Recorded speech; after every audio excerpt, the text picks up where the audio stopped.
Colleagues online, can you hear me? I see Stevens waving. They haven't joined yet.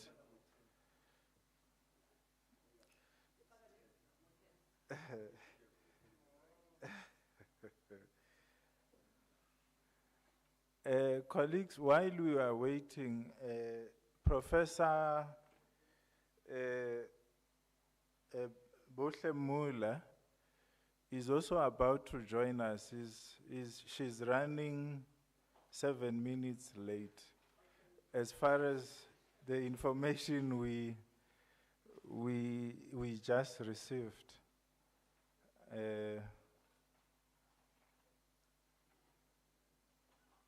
So maybe, I don't know, because she might also get lost the minute she gets to UNISA.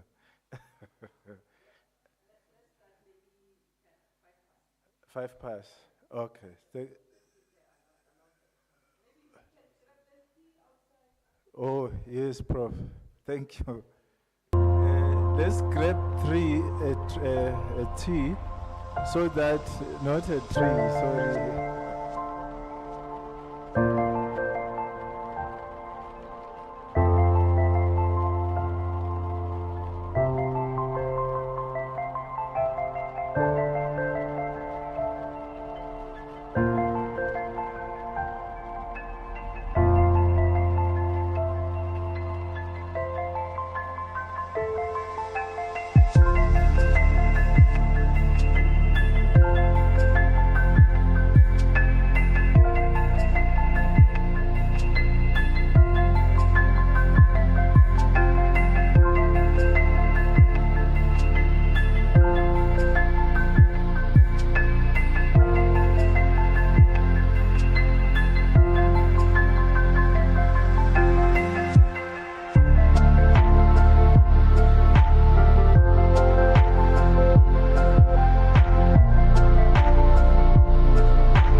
front of you today is Professor Comfort Mkhize. I'm the Associate Professor of International and Diplomacy Studies at the Thabo Mbeki African School of Public and International Affairs. We are pleased to have you today, but in particular, I would like to acknowledge the presence of various high commissioners that we have today, the presence of various ambassadors that we have today, the members of the diplomatic corps, the academics, members of the community who decided to come and be with us on this important occasion today, given the deplorable nature of the environment that we are currently living in. You are all welcome today, ladies and gentlemen.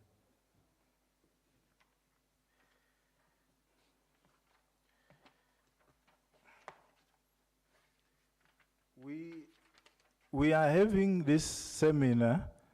Actually, it's the third seminar, postdoctoral fellow seminar that we are having as the school. We had one last year, if I'm not mistaken. We had another one in February on DRC. We are having this one. What we are trying to do as a school, we are trying to align our events or seminars with the events or challenges that are currently happening in the globe. Without further ado, I think I should indicate that, as we all know, we are having this seminar today. We all know that we are in a VUCA world. I'm sure we are familiar with the concept VUCA world, which means volatility, uncertainty, and complexity, and ambiguity. That's where we find ourselves. So hence our theme of today's session is steering the G20 in uncertain times. South Africa's leadership, global governance, and local priorities. So in other words, today's session will try to demonstrate or demystify the need for South Africa to strike a delicate balance between remaining globally relevant and locally relevant at the same time. I think before I allow my speakers, I would reflect briefly on the current challenges we face as a globe currently. You would recall that since the announcement of the executive orders by the US President Donald Trump, a lot has changed in geopolitics. Actually, major shifts have been witnessed. We saw a cutting of funding, which was very important especially for the developing countries. That is the international context that we find ourselves in currently.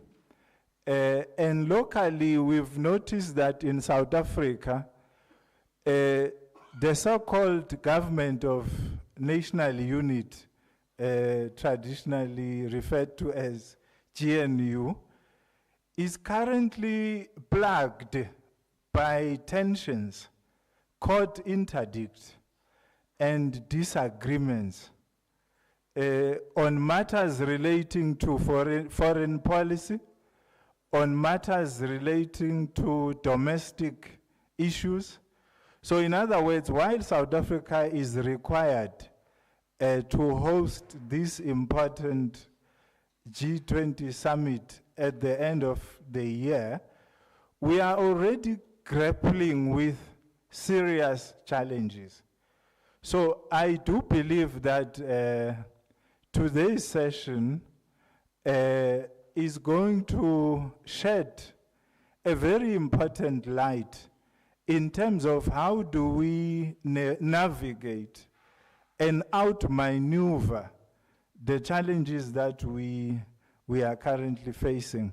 And what we've also witnessed not long ago is that countries who used to be historically, who used to be enemies, they are now trying to form alliances.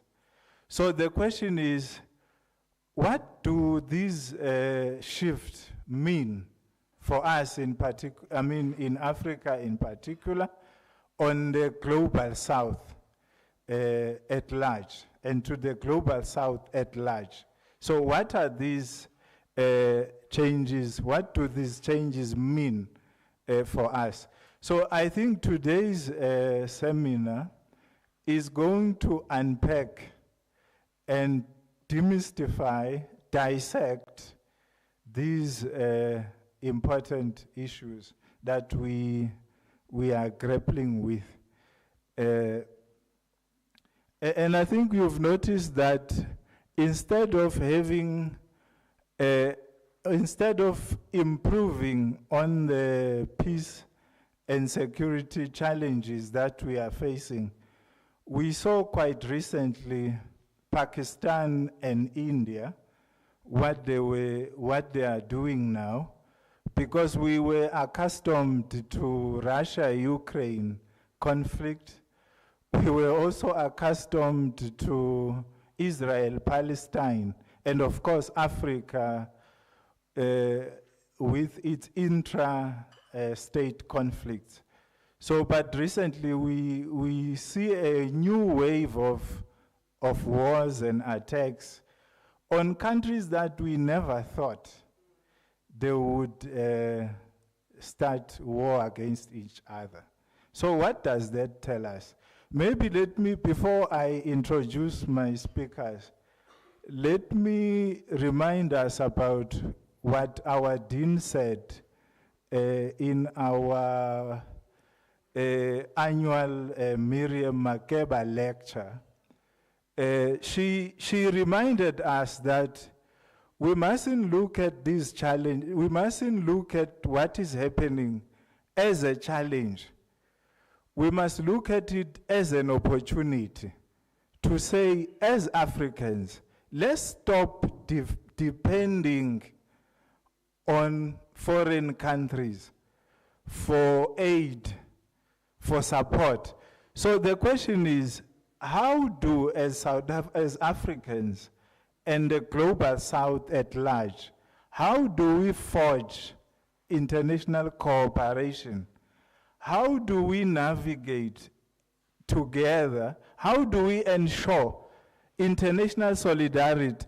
Because what we've seen recently, international solidarity and social justice, if you prioritize those two values, you have become an outcast recently. You have become an outcast. You are seen as someone who is a problem. You are seen as someone who is acting against our self-interest. Therefore, we need to stop funding to control this behavior. So, but what does this mean? Where I'm sitting now, I think we should look at these challenges as opportunities, like our Madam Dean reminded us.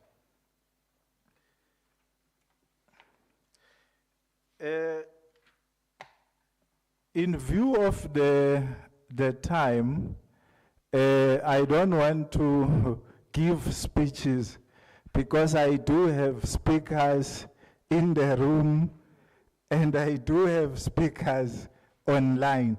And how we've put together the program, we were trying to make sure that As you can see on the program, if you can take a look at it, we were trying to make sure that the first speaker will give us what it means for South Africa to host the G20.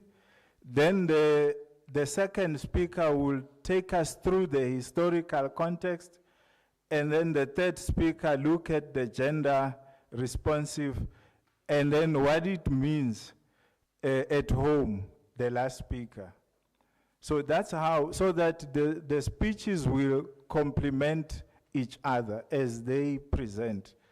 But without further ado, let me take this opportunity to ask Madam Dean, Professor Paswane, to come and give us the introduction and the opening remarks. Maybe let's give her a round of applause as she rises. Thank you.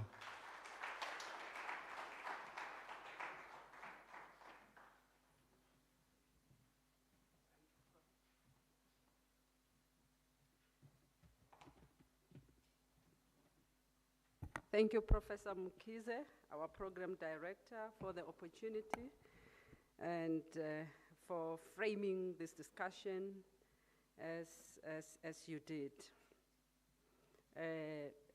Before I do my welcome remarks, which is just short, let me acknowledge the presence of the dignitaries that we have amongst us this morning.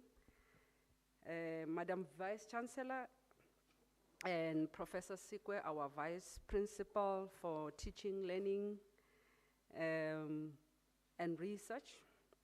In absentia, both the Vice Chancellor, Professor Lenkabula, and Professor Sikwe have other university engaging matters that they are busy with at the moment. But I also want to acknowledge the Dean of the Diplomatic Corps, the Ambassador of Eritrea, His Excellency Sali Omar Abdu, and acknowledge the High Commissioner of Singapore, Mr. Mantaha, and his team who have accompanied him here. Also acknowledge the High Commissioner of Jamaica, Ms. Thomas Edwards, and also acknowledge the High Commissioner or representative of the Embassy of Angola, as well Mr. Nelson Sousa. Also acknowledge the Embassy of Zimbabwe, represented here by Ms. Sibanda, the High Commissioner of Canada, here Mr. Kashalia Riker, and my apologies for this pronunciation of your surname, and also the Councillor of the City of Tshwane, Ms. Katleho Mathabe, the Executive Committee of the school, of the Thabo Mbeki School, present here this morning, colleagues, students, and friends of the school, and distinguished guests, ladies and gentlemen, good morning. Dumelang. Molweni. Molweni. Okay. I was just wanted. I khona amaXhosa lana. Because Abusheni.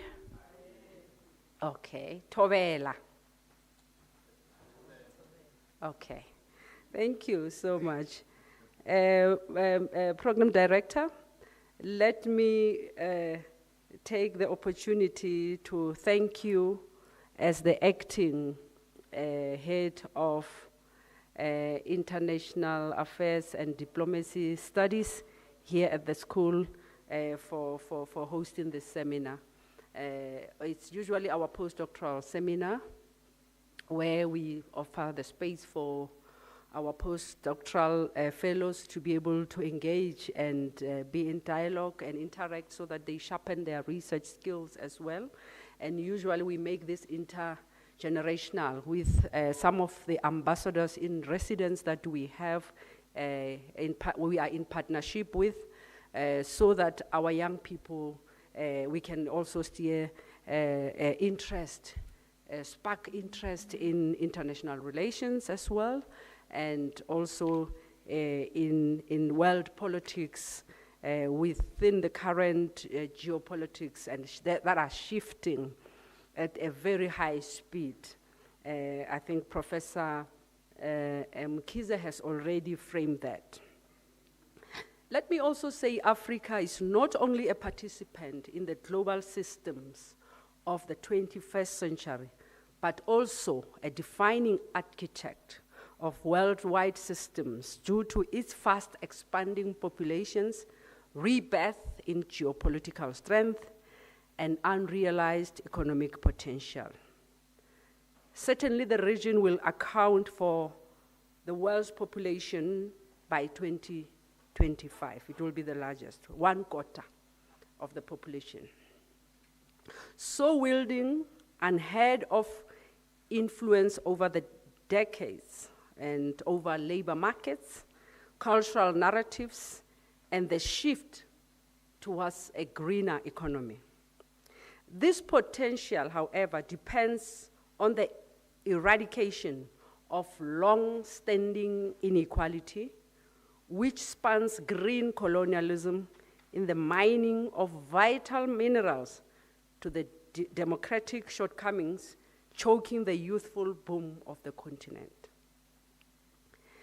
And here we are making a case that the present G20 moment in Africa demands a basic rethink of global governance. And it does this by challenging obsolete ideas that limit Africa to a supplier of raw materials or a passive consumer of global charity and handouts. And I think this generation should be able to stop this. This is the generation that must stop this and put a stop to these extractive relationships that we have with other parts of the world. Rather, we also want to emphasize that Africa's technical or technological leapfrogging, cultural rebirth, and aggressive global diplomacies are an imperative that we must actually build on. And if you look at countries like Nigeria's financial technology revolution, you look at the Congo Basin, you also feel compelled to challenge leaders from both the global north and the global south to make some pivotal decisions as they meet here in November. Because we have to define the place of Africa in the world this November. Are we going to work as equals? Or are we going to risk becoming irrelevant in the era of multipolarity? And I think this G20 that is coming here to us gives us a moment and an opportunity to rethink our place. So we have to think about co-creating institutions that accentuate African agency in order to ensure that the demographic and creative capacity of the continent drives a world order that is more fair, equitable, and sustainable. And I'm thinking that this is some of the reasons. We will have a couple of events leading towards the G20 as a school, and we have taken that position. We are in partnership with DERCO as well. On the 14th of May, there is a town hall, a meeting that will take place here at the University of South Africa and will eventually be spread out to the regions of the university in different, we will host town hall meetings provincially in the provinces where UNISA has campuses or regional centers. Let me not say campuses. We call them regional centers in UNISA parlance. So we will be in Limpopo, we will be in East London, we will be in the Western Cape, we will be in KZN, we will be in Tata, wherever you know there is a regional office of UNISA. We will be going with DERCO to host these town halls so that the voices of our people at that level can find its way towards the G20. So as a school of public and international affairs here at UNISA, we are in partnership with the Mbeki Foundation, for those who don't know. We also have an event that is going to take place in Tanzania. The Africa Day this year, unfortunately for some of us who are local here, will not be hosted here. We are hosting the Africa Day in Tanzania, and this is a historic moment for us of the deep relationships we have had with Tanzania over time.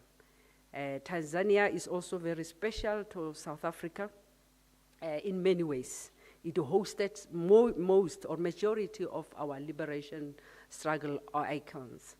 This is not the first time that we're taking Africa Day out of South Africa. We have done so in the past, and we took it to Guinea-Conakry in 2023. And out of the success of that event, Tanzania is the next place. These are not the only African countries that we will do. We hope to be able, depending on our resources and the foundation's resources, we will be able to expand to other African countries. And when they have resources to partner with us, we will be able to come to those countries and be able to host Africa Day. And these things we are doing because they, in a way, fulfill some of our mandate as a school, which is to do advocacy departing from the values that the patron of this school, President Thabo Mbeki, stands for. And we also want to engage in diplomatic activities and dialogue in collaboration with all governments and stakeholders in Africa, including community engagement that we have to do and run in association with the foundations and many other foundations named after some of our leaders. We also want to influence and participate in high-level public policy change or formulation on all aspects concerning African development, not just South Africa. Because if a child is struggling in Namibia, it's my concern. I don't think I can smile to understand that some children sleep without food in Angola or in the DRC while I'm here in South Africa. It will be a sleepless night. It should be a sleepless night for all of us. And that is the spirit that this school wants to take. We also want to collaborate with universities in Africa and elsewhere in the world, everywhere in the world, because we believe that for Africa to be able to claim its world stage, it cannot be parochial, narrow, and work with Africans only. We need to stretch our arms to the breadth, because this world is what it is because of interaction that has happened in the pre- and the colonial times. So we need to collaborate with universities there, and we, as a school as well, we are committed to doing research and dissemination of knowledge that lies emphasis on knowledge production grounded in African epistemologies. And in engagement, we want to engage with communities, as I said earlier, with the aim to put theoretical knowledge into practice in the public domain, where people from Africa and elsewhere can directly benefit from it. Primarily, sorry, I beg your pardon, we want to put Africa on the stage. We want to import or export Africa into the world. And we believe that we occupy a space that we will be able to do that. Anyone who's interested in understanding and learning Africa, we believe that we are creating a school that will be a platform of knowledge for that kind of knowledge. And it is through you and your partnerships that we will be able to achieve some of these dreams. And also, we want to become a hub of African excellence as part of collaborative network of similar and like-minded entities on the continent and in the African diaspora, and also globally. So as a school, we are here to be able to do that, to train leaders that are actually committed for the renewal of Africa, socially, politically, culturally, and otherwise. And I think it is for this reason that you see the school taking the lead in organizing this type of platforms and dialogues. And I can say with pride that we are actually the only school that is standing and serving the interest of Africans, and publicly so. And we are the school that led also the Africanization and decolonization of epistemologies and education, knowledge, and curriculum. The manifestation was done and experimented with what was called Timali, the Thabo Mbeki African Leadership Institute, which later became this big school. So in a nutshell, friends of the school, you are always welcome and to come, and you are we're also invited to partner with the school with any event or research or teaching exchanges, student exchanges that you can think of from your own countries as well. And without much further ado, I also want to welcome Bongi, our postdoctoral fellow who's going to lead the discussion.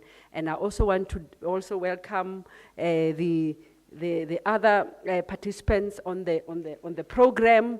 In particular, let me also acknowledge the presence of our elder, former ambassador to the UN, who's currently the ambassador in residence, Ambassador Welile Mtlapo, who's also have agreed to give a historical context this morning. Professor Nania Bola-Muller, who is from the Human Science Research Council, will be here to give a gender-responsive account of the G20. And this is important. And Ms. Sanisha Naidu from the Institute for Global Dialogue, who's going to bring the G20 home. And I think this is also important in lieu of the town halls that are coming. Ms. Naidu will do that. And I just also want to thank Professor Sfiso Ndlovu, the Director of Research, who has organized this important seminar as well. And Bongi, I said to Bongi, please relax. You know, when your supervisor is not here and you have to present, I know as a student to be in Bongi's situation. You see, and I think I'm speaking to all the lecturers of our school, that when your young student is coming to speak, your presence is very, very important. is very important. And it's unfortunate that Bongi today has to present, and her main supervisor had to be on leave.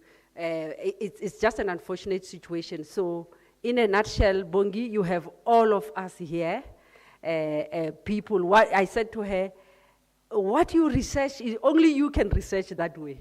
No one of this, from this crowd will research the way you did. So present, these are your findings, well-researched, present them to the public. They will engage you and you will learn from them.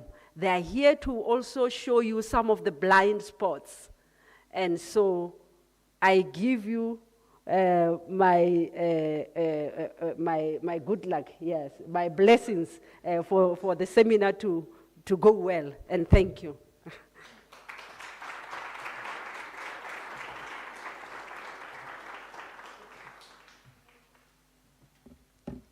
Thank you, Prof. Let's give her another round of applause. Before I allow the first speaker to come and share her thoughts with us this morning, I need to check if the speakers online, Ms. Sanusha Naidu and Ambassador Nhlapo, have joined us this morning. Can we please confirm so that I don't want us to go while they are being left behind. Is there maybe, or there, oh, I see Ambassador Nhlapo is there. Welcome, Ambassador. You are the father of the school. I want to reiterate few takeaways from the message of the Dean. The Dean is telling us this morning that what the Thabo Mbeki African School stands for. How are we unique from other schools that are there? That is the message that she shared with us. She also encouraged us to prioritize African agency, to stand our ground, and not be treated as sites of raw material. Let's be exporters and importers of raw material.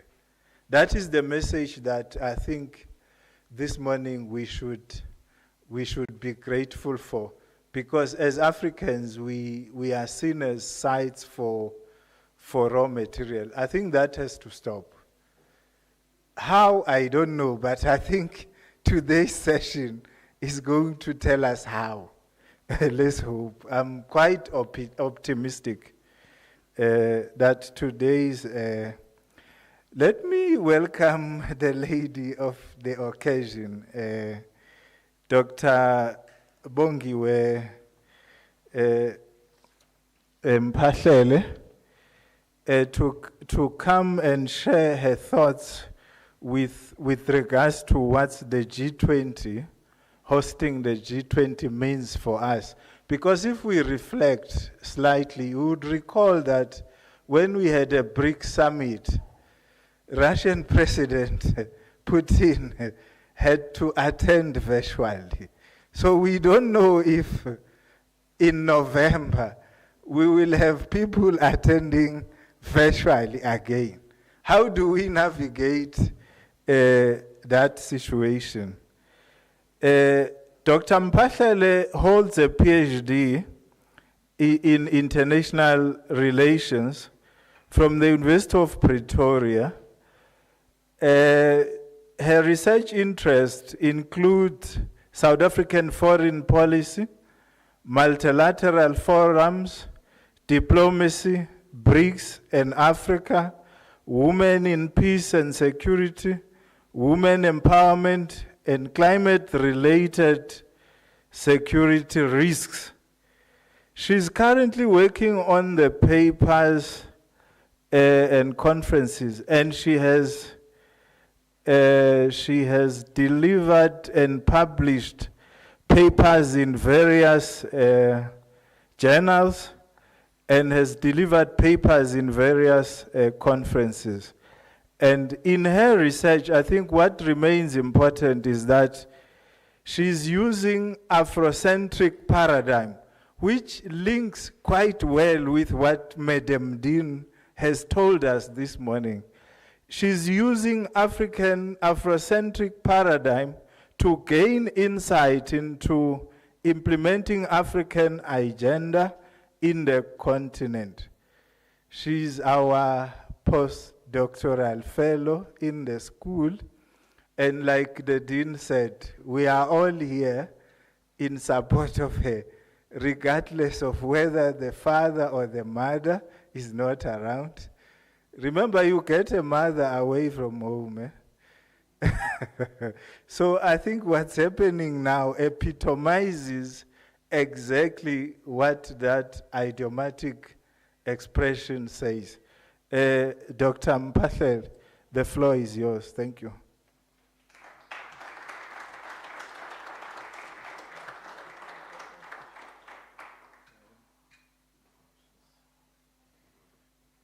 Thank you so much, Prof.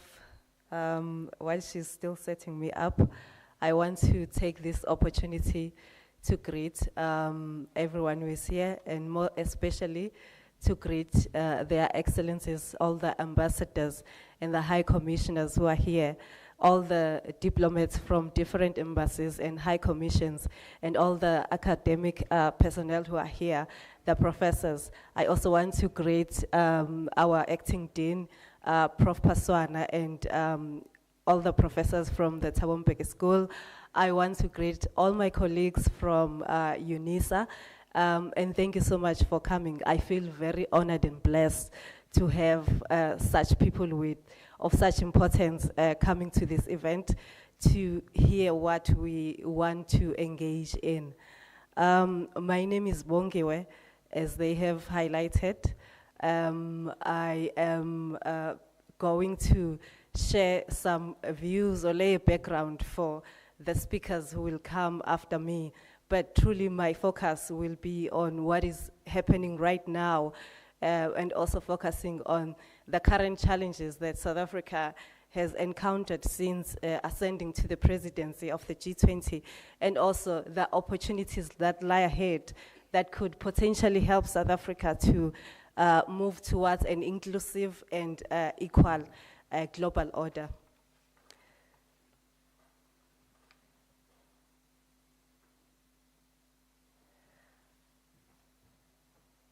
I have to mention that since South Africa took its presidency in December, everyone has hailed it as a historical moment, because truly it's a historical moment. It's the first time ever an African country has hosted a G20, or has ascended to the G20 presidency. But what is more historical is that the G20 summit will be coming to Africa for the first time ever. And maybe it might take even 20 years until we experience this historical moment. I'm sure you have heard this line many, many times, but for us, Africans and South Africans, it's important that we celebrate that, because even though we might not yield much from this presidency, but for us to speak and have a voice on that platform, it's really, truly historical, and it's important. So this moment happens during a very challenging time for global cooperation. As we are witnessing, as Prof has alluded, we are witnessing geopolitical tensions, rising nationalism. We are also experiencing fragmentation across the world. And this brings me to a question that I was pondering on while I was alone.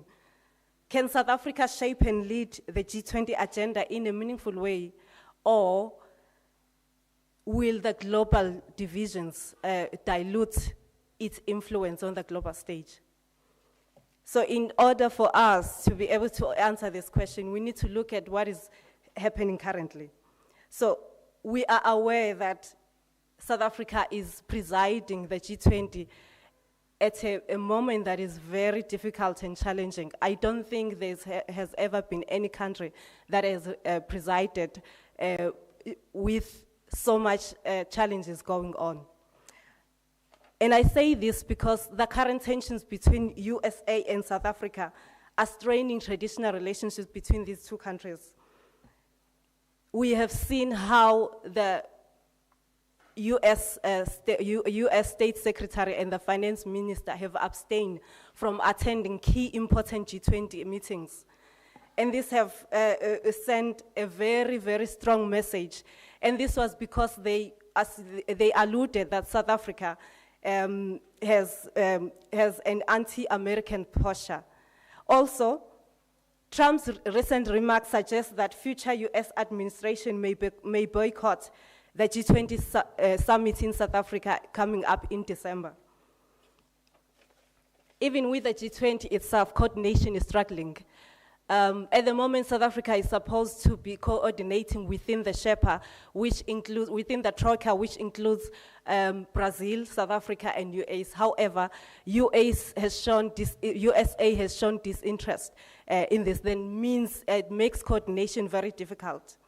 Even regionally, in our continent, there is a lot that is going on that may have a negative impact on South Africa's presidency. For instance, relations between Rwanda and South Africa due to the DRC conflict, and diplomatic tensions between Morocco and South Africa, although they are silent, but they have an impact. We've seen how Morocco has been engaging with America and also trying to revive relations with Israel, while South Africa is taking Israel to the ICJ.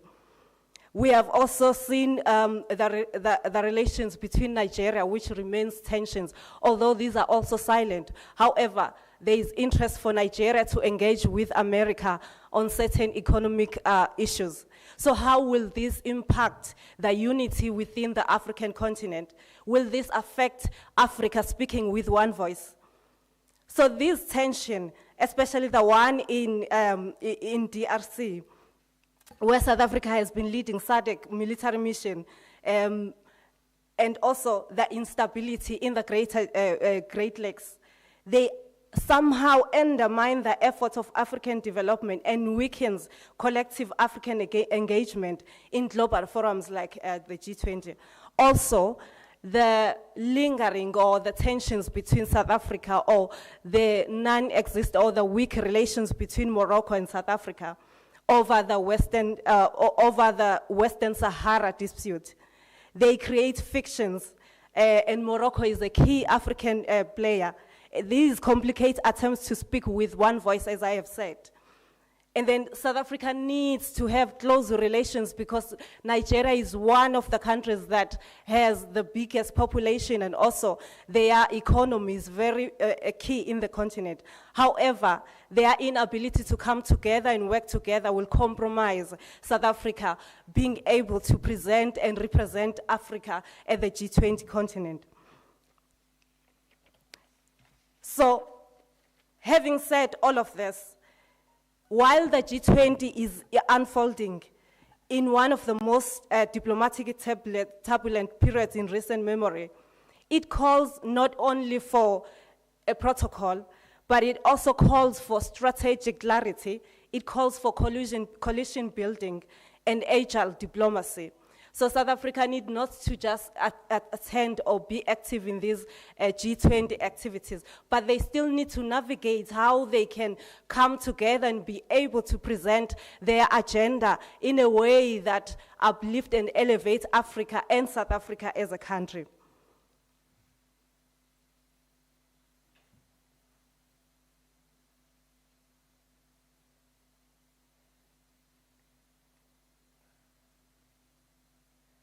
So the main question is, can South Africa deliver under these circumstances?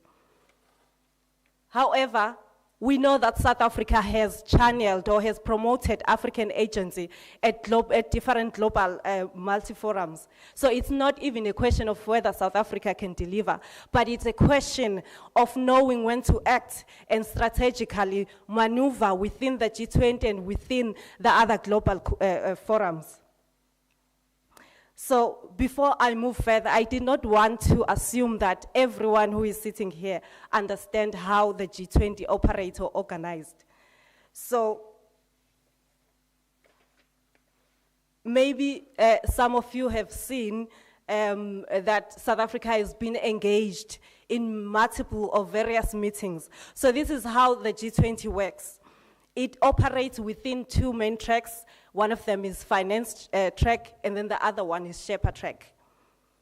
So the finance track, which is led by the finance minister, focuses on macroeconomic policies, and then the other one focuses on negotiation and policy issues like climate change, energy, and it also focuses on issues like international finance, infrastructure reform. And then both these finance track have working groups. The finance track have 7 working groups, and then the other one has 15 working groups. So how these work, they have a series of meetings throughout the year, which all culminate to a summit, which will take place this year for South Africa in December. So what they do in these summits, they have to agree on certain issues that have been raised by South Africa, which is the presidency, because they have the privilege to raise these issues. So when they agree on certain issues, they are able to produce a communique, and this communique can be implemented depending on what countries, on how countries or where they choose to commit. So in terms of why this is relevant to South Africa, one may ask, why is this relevant to South Africa? It is relevant to South Africa because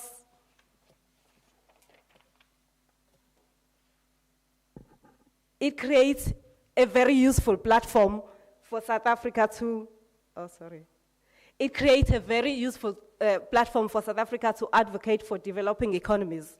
It also creates a very useful platform for South Africa to address African development priorities. It also an opportunity to garner support for local issues like energy, unemployment, and inequities. So I'm trying to move faster because of time. So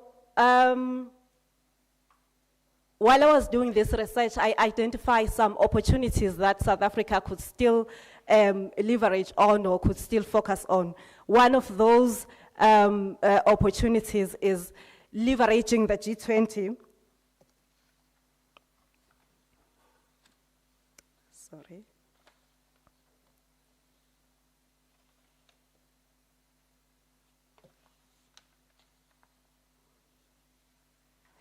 One of those opportunities is leveraging the G20 to integrate local priorities.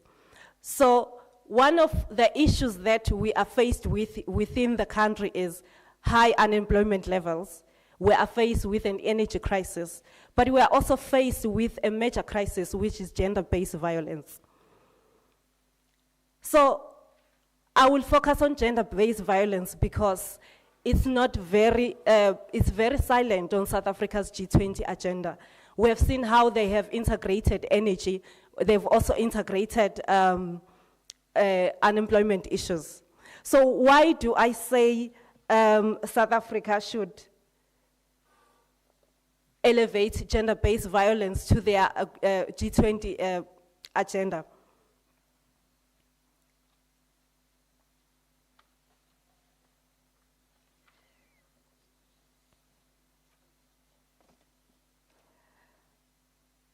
So we have seen how India has turned a local priority and elevated to a G20 top priority. They took a local challenge, which they have, it was connectivity, because this was dragging economic development. And then they presented this as a policy that could be adopted within the G20 and then sold throughout the world to resolve certain different economic issues. And in this research, I recommend that even South Africa could learn from India and turn a homegrown solution into a G20 priority. South Africa could do the same with community, with a gender-based theme.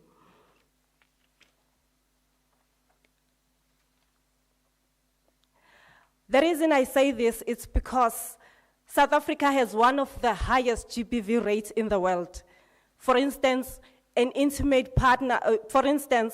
according to government and civil data, more than 50% of women in South Africa have experienced gender-based violence. And the economic cost of gender-based violence in South Africa is estimated at billions of rands annually. And this is draining public resources. If the G20 is serious about economic resilience and inclusive recovery, it cannot ignore the violence that keeps half of the population economically excluded.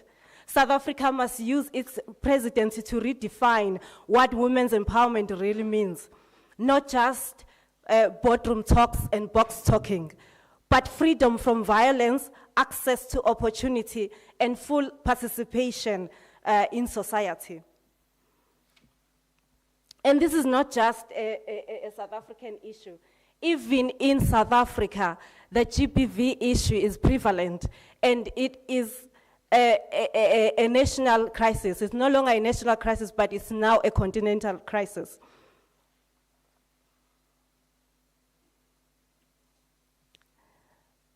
We know that currently in Sudan, there is conflict going on. And one of the main issues that is affecting women and children is sexual violence. But how can we not elevate this issue to a global platform and seek global solution to an issue like that? I want to argue that GBV deserves to be promoted within financial inclusion of women, because it's something that affects women's participation in the economy. And South Africa needs to elevate this and seek global solutions, because it's an important issue that affects majority of South African, majority of Africans.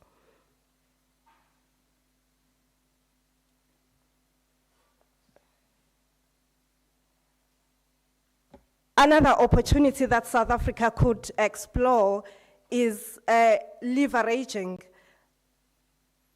a partnership with the EU. Sorry about that.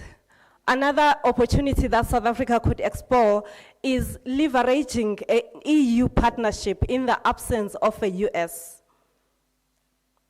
In the absence of a US participation.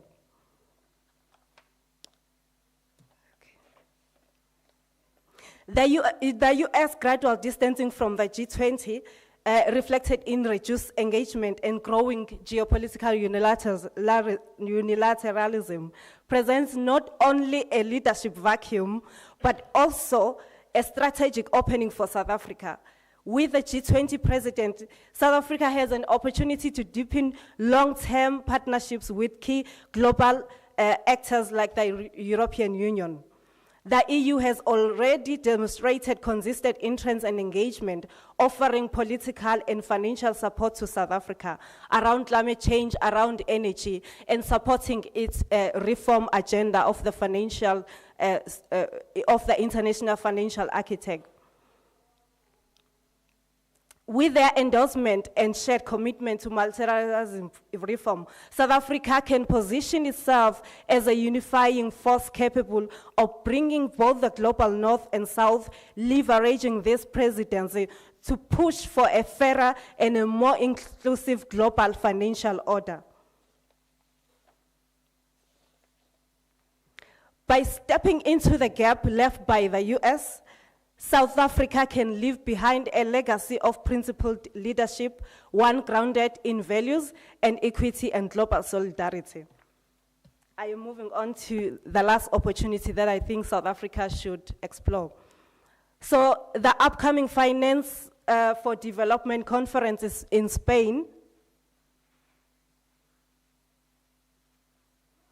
is another opportunity to reshape global financial rules and push for stronger cooperation on sustainable development financing. Despite the US limited engagement, the conference remains a crucial platform to reform the international financial architect and to improve outcomes for developing nations. And why I say this, and this is important for South Africa, because South Africa faces different issues like climate change, energy insecurity, inequality, and mounting debt burden. And these issues can be promoted at this conference. South Africa needs to elevate global financial frameworks.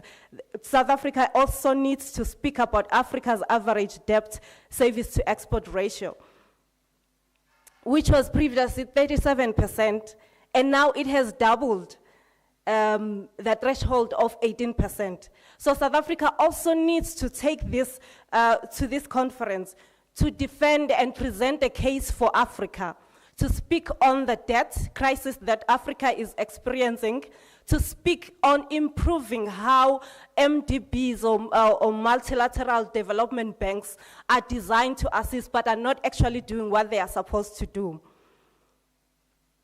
And they should also use this conference to demonstrate that international cooperation in advancing the SDGs or Sustainable Development Goals is still possible. They should amplify the voices of Africa or the voice of Africa and present Africa as an equitable global champion.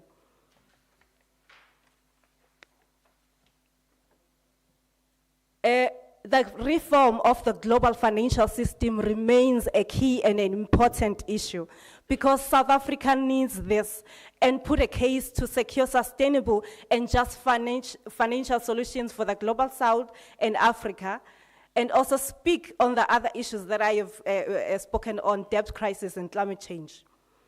They need to work together with the African continent on presenting these issues at the conference, but they also need to engage powerful global platforms like the G7, the BRICS. They also need to present this at the G77 plus China.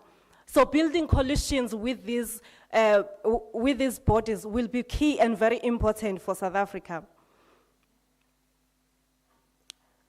I now want to say a few words on Agenda G20. I'm just going to lay a background to highlight why this is important. South Africa's G20 agenda, although there are elements of gender, but the gender message is very, it's not weak, but it's very quiet. To lead a meaningful presidency, South Africa must fully embrace Agenda G20. First, on financial inclusion, it should be about building systems that acknowledge and address the issues and the structural barriers that women in rural areas and informal settlements face on a daily basis. South Africa must ask themselves, do our institutions have the capacity to implement the policies and improve or provide a transformative change for our women? And secondly, on climate finance, we need to promote policies that can be implemented and be able to build resilience for women in South Africa, especially for women in the farming industry. A few months ago, I visited a farm I visited a village in KZN. I was at home, and then I saw greenhouse structures. And then I asked this lady what those greenhouse structures were for. And she said to me, it used to be her business, but then she could not recover after the floods that took place in KZN 3 years ago, because even though they submitted requests for government assistance, there was no government assistance. So we see a lot of these female-owned businesses dying because there's not enough support from government. So we need to look at how we can change the life of the common people like this woman. So the South African G20 agenda should be framed in such a way that it responds to the needs of people like this woman.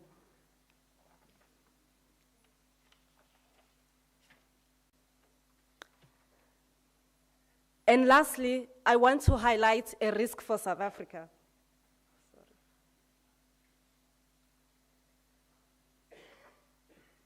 So, as South Africa is supposed to hand over to the next chair in November, uncertainty looms because the US is the next chair. We know what's happening between South Africa and the US has been vocal about how they feel about the presidency of South Africa, about the themes that South Africa is promoting. However, this somehow creates a challenge for South Africa, and South Africa needs to think about this as they approach the end of their president. It's not yet the end, but the end is coming. As they deliberate on that, I want to ask whether South Africa is preparing for this uncertainty. How are they preparing for it? How are they strategically engaging the US and other Troika members to ensure that there is a smooth transition, to ensure that their legacy as South Africa and the priorities they have promoted don't die off after they hand over or after they conclude their presidency? How do they ensure that there'll be a smooth handover and that there is another candidate who can take over and ensure that the G20 platform remains relevant? I want us to reflect on that as we engage, but I'm going to sit down for now. Sorry, I had to rush because of time. My presentation was long, so I was trying to jump. Thank you so much.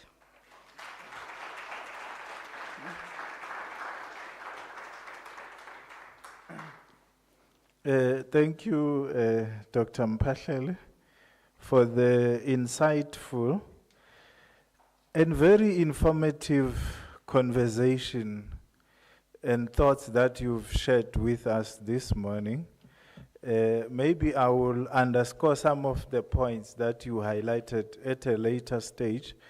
But without further ado, considering the fact that the ambassador is currently attending a funeral, so I would ask that we please bear with him. I'm now calling upon Ambassador Nhlapo, who's our ambassador in residence at UNISA. Ambassador Nhlapo has got extensive experience. He's a senior political advisor and has been posted in various countries representing South Africa as an ambassador there. And what I should also underscore about him in particular is that each time we invite him to share his thoughts with us, he doesn't disappoint. I think that one deserves a round of applause before he even shows up on the stage. That's why earlier I said he's the father of the school, because every time we call him, he answers. He doesn't blue tick us. Ambassador Nhlapo, in view of time, sir, we started a bit late, so I need to ask you to come to the virtual floor and share your thoughts with us. Thank you.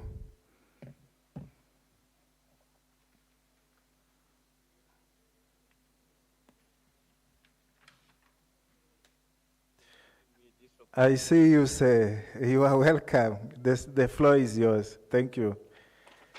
Yes, and if you may allow me, maybe I should switch off the video because there can be some disturbance. Yes, sir. You driving towards a meeting for a funeral planning committee.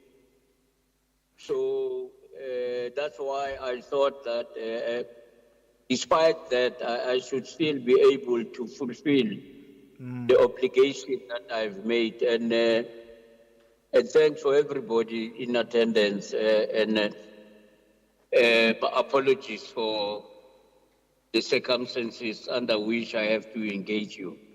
Thank you, without with you, but thanks a lot. Thank you. Yeah. Ladies and gentlemen, and I think all of those of yourselves who are in the room and those that might be attending virtually. And but also to our dear sister, Dr. Mpatlele, for laying the basis and raising the many issues that she has raised. Because I will have to indicate a few things, but stick to the topic that I've been asked to deal with about the future of the G20 and the challenges that South Africa is facing to ensure that the G20 remains focused and with direction. Let me first start by saying that the G20 format that we have today was as a result of the 2008 financial crisis that was a result of the mismanagement of certain processes in terms of business. Sir, you may switch.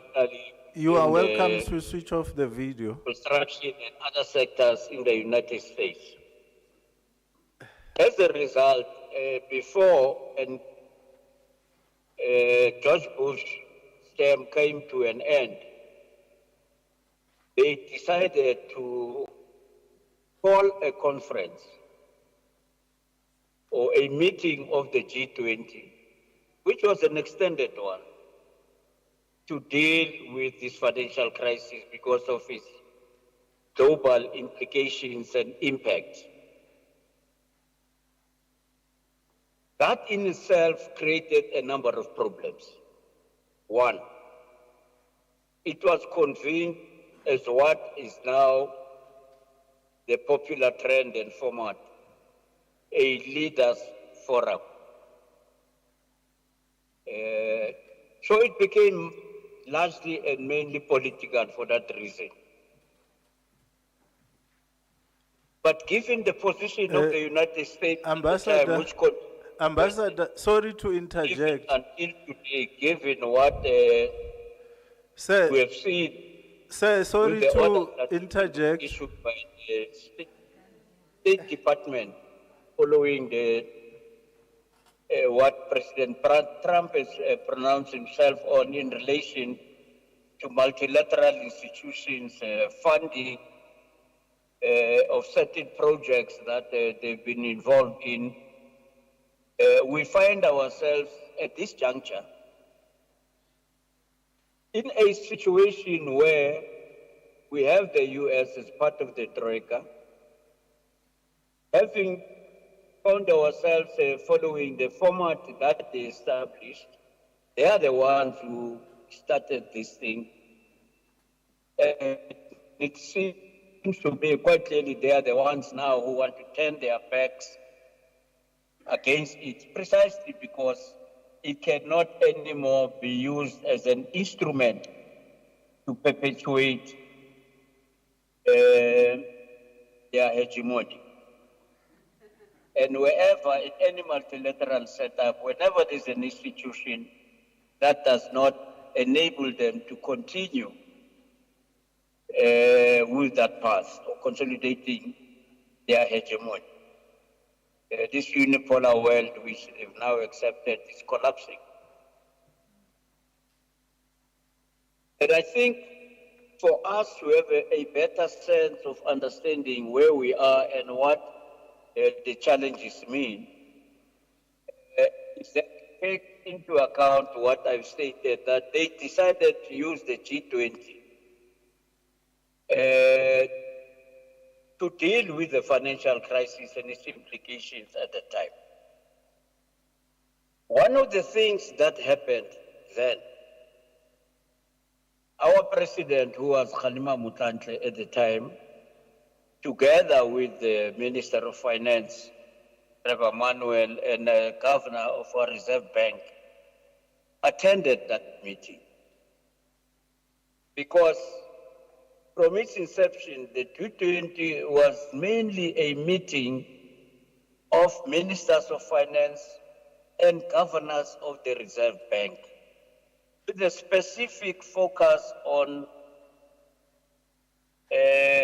transformation or reform of the international financial institutions, particularly the IMF and the World Bank.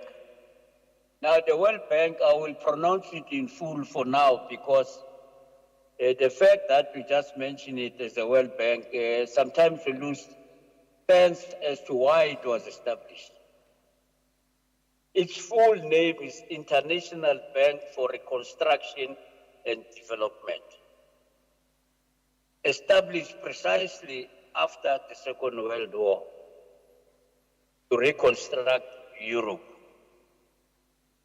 just as they are doing now, trying to find another similar arrangement for the reconstruction of Ukraine. Hopefully they will continue with that and provide finance for the reconstruction of the Sudan, the Libya that they have destroyed, Syria, Afghanistan, Palestine. We need that consistency, but I can tell you it won't happen.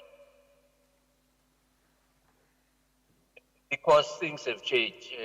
Even the World Bank itself, at some point, was now being weaponized to undermine governance in Africa. The structural adjustment programs that were imposed on African states created problems between the governments and the citizens because of budget cuts on social spending. And that instability in many countries brought about undermining of the system of governance that existed in a number of countries. It was also used to impose this so-called multi-party democracy on some of the countries that had one-party states in Africa. You either have a multi-party election or there will be no funding for the projects that are ongoing. They did that with Malawi. They did that with Kenya. They held multi-party elections under one-party constitutions, one-party state constitutions, because of the pressure that was used through the World Bank. When Africans say that these austerity measures that have been imposed through the mechanisms that the World Bank employed, it's because of the reality of the destabilization that unintended or intended, I would argue, it brought about in the questions of governance on the continent. It is therefore legitimate to deal with peace and security issues in this context in relation to the destabilization of governments by the World Bank and the IMF, because this has happened across all developing nations, but particularly in Africa, where this devastating effect it still has, even until today. Now, some of the issues that are on the table now are going to create problems for us in terms of our agenda. Just in the same way, the agenda that was structured and proposed by the Bush administration created problems for them. Our ambassador, the late Musane Kumalo, who was our ambassador to the United Nations, at that very moment was chairing the G77 plus China, chairing that group. And he was dispatched to Washington to engage our president, Khalima Mutandi, to raise the issue of the concern of the G77 and some of the formations of the developing countries, non-aligned movement and others, about the possible undermining of the committees of the General Assembly that are the ones that give member states a stake in dealing with the critical issues in the implementation of their resolutions. Now, in the General Assembly and in these committees, all states are equal.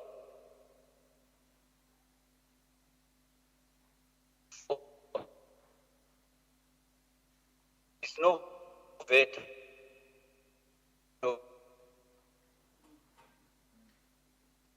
In those institutions. And they jealously wanted to safeguard and protect that. Because at the time, the USA had taken a decision of undermining the United Nations, of withdrawing financing for certain programs. Something that started at the time now has been accelerated by the orders that have been signed by President Trump.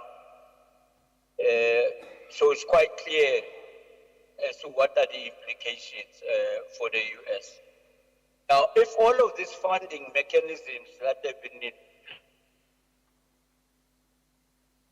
place, they don't mind if eroding their soft power because that's what we're using. They don't mind if we do that. And that's why they will be able to tell you, as they did, that because they don't agree with the theme, they are not going to get themselves as a country that will have to take over the G20. Because it is an anathema. The way the world is moving, it's not what the US would like to continue seeing. They will admit that the multipolarity is a reality that you cannot run away from, but they still want to maintain their hegemony in whatever form. So if they say that they are against it, that they must understand them to be very honest about it. It's got nothing to do with their bilateral relations with South Africa. That can be part of it, but the major issue is about themselves. It's about what they've committed themselves to do in the implementation of Agenda 2025. And that's precisely where they are. That's what they are doing across all multilateral institutions. Now the question arises, can we entrust this process going forward to a country that has taken a decision that they are no more interested in all the institutions which were created at their instance after the Second World War? They took that decision because they wanted to use that as a soft power for the purposes of sustaining their hegemony. Now the empire is crumbling. They've decided that they are no more going to be Father Christmas to this world. They are no more going to be spending their money to make this world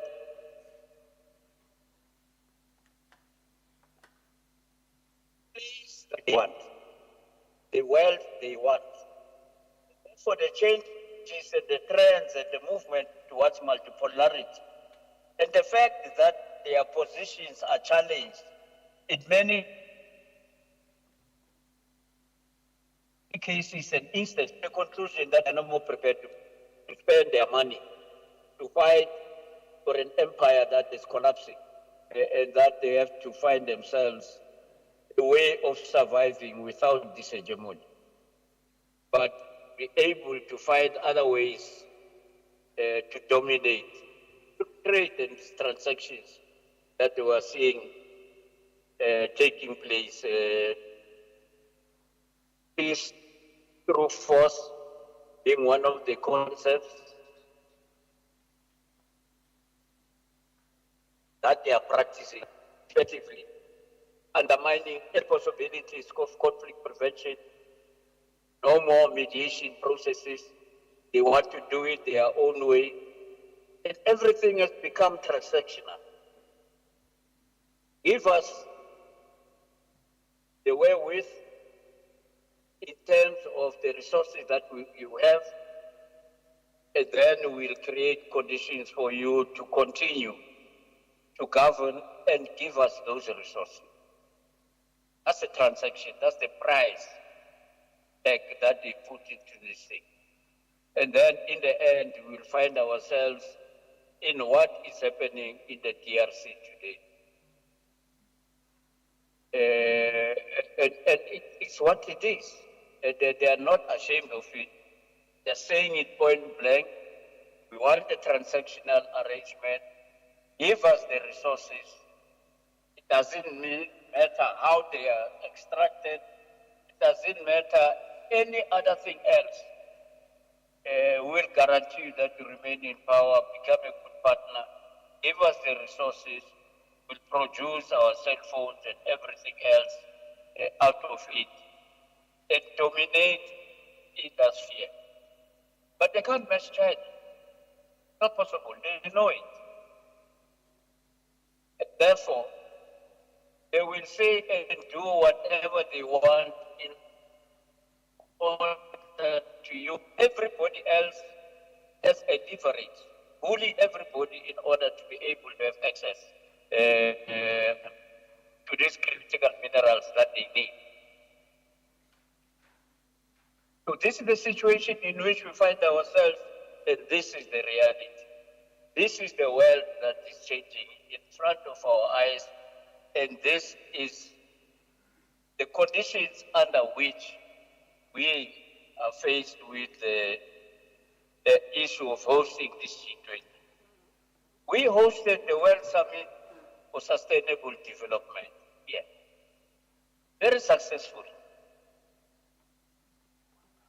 We today have the SDGs precisely because of the outcome of that conference. So we have a responsibility to jealously guide that, because we made a contribution at the earliest possible moment of our democratic breakthrough. We fought and revived UNCTAD, the United Nations Trade and Development Conference, and precisely because we wanted to make our contribution in this particular area. So for us, issues of trade linked to development, linked to financing, is something that we had committed ourselves to. You know, when the situation availed itself, we're able to do that. So we are continuing on a path that we deliberately made a commitment towards. And that is why we refused for a long time for people to hide behind the fact that we're a member, only African member of the G20, and that we should speak on behalf of the continent. And our position was clear that we can raise issues of concern to the continent because we are part of this continent, equally affected by everything that happens in this continent. But there is the AU that is the one that speaks on behalf of the continent. When the AU speaks, it speaks also for us. There is no South Africa and the AU, or South Africa and Africa in the G20. There's South Africa as part of Africa and the AU as a member state, but there's also South Africa as a member of the G20 in its own right, because that's how we became part of the G20. It was not on behalf of anybody. But we did not abuse that for our own selfish ends, and we're not going to do that. So we're very sensitive to the fact of sometimes we hear some of our own people saying now that Africa has got 2 seats in the G20, South Africa and the AU, there's no such a thing. There's no 2 seats. There is membership of South Africa of the G20, and there is membership of the AU to the G20, precisely because the EU was also allowed to represent institutions and the interest of Europe.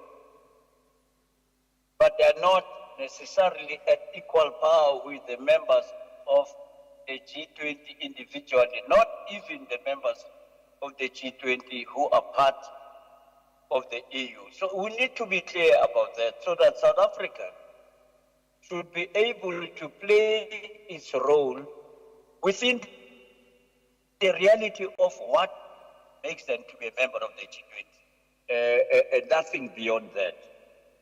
I thought maybe these are some of the remarks that I can make in terms of why and what I think we should do in approaching the G20. Because at the end of the day,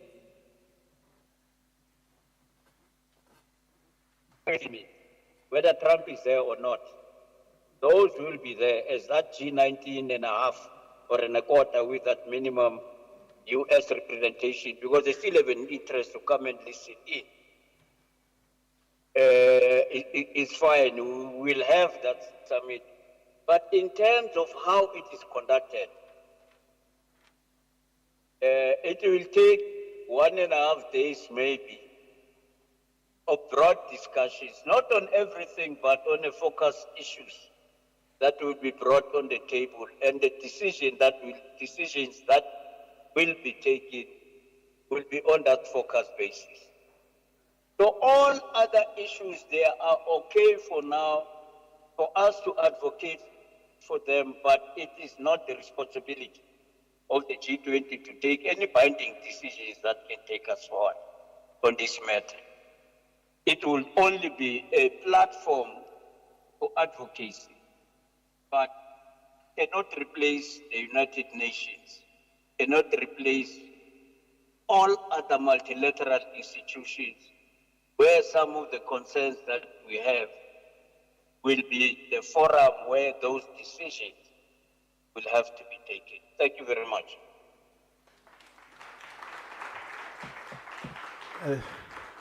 Thank you very much, Ambassador, for your time. I understand the pressures that you are under, but you didn't say no to us, which is what we greatly appreciate. So I think without further ado, but unfortunately I haven't seen Professor Buhle Mula, but I'm told she's already here, but she hasn't entered the room yet. Remember, initially we were waiting for her. Okay, so I'm asked to move to the next speaker while she's sorting herself out, so that we try by all means to keep time, because we are already behind. So I would like to introduce to you Ms. Sanusha Naidu. I'm sure she's online with us already. Is she with us? Okay. My colleague has just confirmed that she's with us. Ms. Sanusha Naidu is a foreign policy analyst. Her research interest includes democratization in Africa, Africa's political economy, development, and Africa's relations with emerging powers from BRICS, IPSA, and the role of track 2 diplomacy in international relations. Ms. Naidu has a master's in international relations from the University of Staffordshire in the United Kingdom. She has previously worked at the Center for Conflict Resolutions based in Cape Town and managed foreign policy initiatives at the Open Society Foundation for South Africa. In the past few years, she has also managed a program that focused on Africa's international relations with China and other emerging powers. Ms. Naidu, I know your bio is quite extensive, given your track record, which is impeccable. But I would like you to give you the floor, ma'am, to share your thoughts with us. Thank you. The floor is yours. Thank you very much. Good day to everyone. Apologies that I cannot be there in person, but it's been a bit of a hectic couple of days. Again, thank you, Chairperson, Moderator, for the opportunity, to the organizers and so forth. And I think this is a very timely conversation, particularly in terms of where we are currently, excuse me, with regard to the G20. And unfortunately, I wasn't able to listen in to the other speakers before me, so I do apologize in advance if I am repeating some of the issues and points that have already been made by my fellow speakers in terms of the discussion going forward. So one of the things that, looking at what I've been asked to focus on, and I'll try not to be too pedantic and too broad, but try to be specific and also to keep in time, is looking at how the G20, or in particular, I think the idea that the G20 is, bringing the G20 home, and whatever that means in the context of the architecture of where we are in the global ecosystem and so forth. To my mind, and I think what we need to be very clear of, is that the world we're looking at today, the current architecture, the current ecosystem, the current structural conditions, has fundamentally shifted from where the G20 was when it was first formed in 1997-98 in response to the Asian financial crisis. And what is very important for us to bear in mind here is the iteration of the G20 has also evolved since then, from being a finance ministers meeting to becoming part of the trade and investment, and then elevating after 2007 and 2008 to becoming a heads of state summit. The second point to make is the mandate of the G20 essentially serves in its original identity as a kind of economic governance directorate. And I'm quoting this from Carlos Lopez, who's got a very interesting book out currently called Self-Deception. And one of the things that's interesting of the way Carlos Lopez characterizes this international architecture that we're in currently is that he says that it's not the kind of architecture that we now can say in a confident way that we can continue to do what we've been doing previously. In other words, the interventions, the kinds of spaces that we are engaging with, the kind of structural conditions that we are faced with, is that we are sitting in an unpredictable international system. The systemic issues are much more deeper than before. They are much more complex than anticipated, and there is an internal, if not an inherent contradiction and an unpredictability. And so the question is, if we're bringing the G20 home, what are we bringing it home to? But more importantly, what is the international system that we are facing right now? And I think the bottom line is this element of whether or not this international system gives us a sense of what is a future going forward. And so to understand the G20 in its current articulation, to understand the G20 in its evolving iteration, I think we have to understand that the international system is no longer the system that we have seen in the past 30 years. It is a system that's fundamentally shifted. It is a system that has become dystopian. It is a system that essentially requires us not to think business as usual or to think that the methodology that's going to fix the system is going to come in the same way that we've seen previously. And that's because the international system in itself has undergone this irreconcilable set of changes. And so now what we are facing is really the disruption of the international system.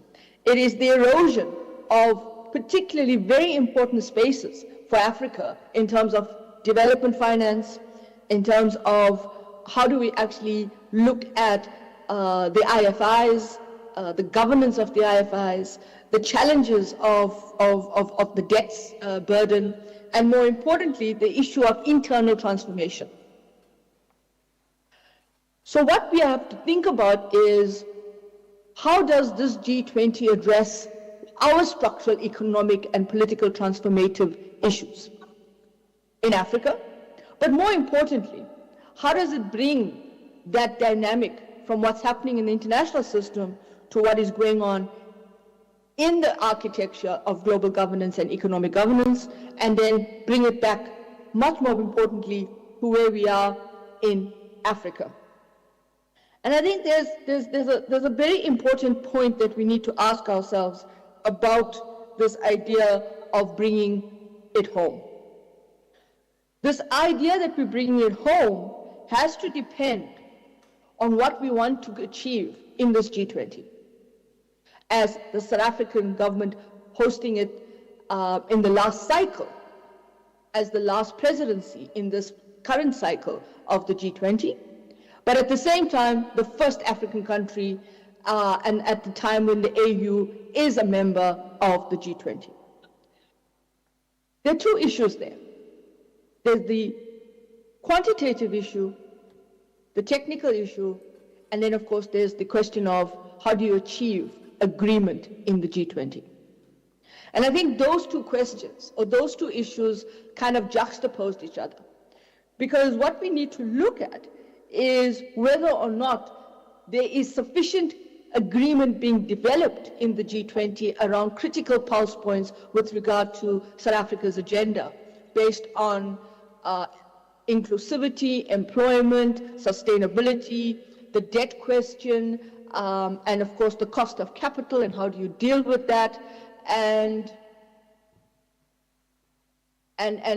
more importantly, I think that it needs to be done in a manner that actually synchronizes. But what we have to think about is, are these 300 plus meetings that we're having, is that sufficient to develop the kind of consensus on agreement of how to deal with structural conditions, both at the global level and within Africa? And for me, that is the point of departure, because I feel that at times the G20 is not necessarily about these very substantive core questions of lives, livelihood, sustainable development, inclusive engagement, a fairer international global order, and one that is about sustainable transformative development. But rather it's about how many meetings do you have? And that in itself is not the consensus you got. So I think the challenge is where we are in terms of what's going to inform the summit in November in terms of the declaration, and how do the various streams of the G20, from the L20 to the T20 to the Business 20 to the Women 20, the Y20, and social, civil, etc. I mean, there's a variety of different streams. How do they come together to actually give us 4, perhaps 5 key actionable points that Africa is going to be very critical in taking forward? And that for me is a bit of a blurring or a corridor of uncertainty, because I want to see how does this all coalesce. And for that to coalesce, you've got to have that level of consensus. And I think one of the things that has become quite critical in terms of where we are with regard to the G20 is the question around, what are these tensions? We hear a lot about the tensions between South Africa and the US, because the US is now going to be the incoming presidency of the G20 come 1st December 2025 and into 2026. And the troika seems to be the troika between the outgoing, the previous presidency, which is Brazil, South Africa is the current president, and the incoming president, which is the USA. That seems to be critical in terms of how this goes forward. What is the thinking? Are we seeing the thinking around some of these core elements that's going to deal with a kind of dystopian international order? And so I think what we have to be careful of and really be mindful of is that the methodology that we are using within this space, the methodology that we are thinking about, is a methodology that has not necessarily been always beneficial. I'm not saying it hasn't been beneficial. It has had successes. But I think the question is, this methodology now is also producing this idea that it's a consensus, but it's a consensus based on where we are. Is this consensus real? Are these individuals that we are seemingly looking at the government level, at track 2, as well as beyond that in the track 3, are they really representing that consensus?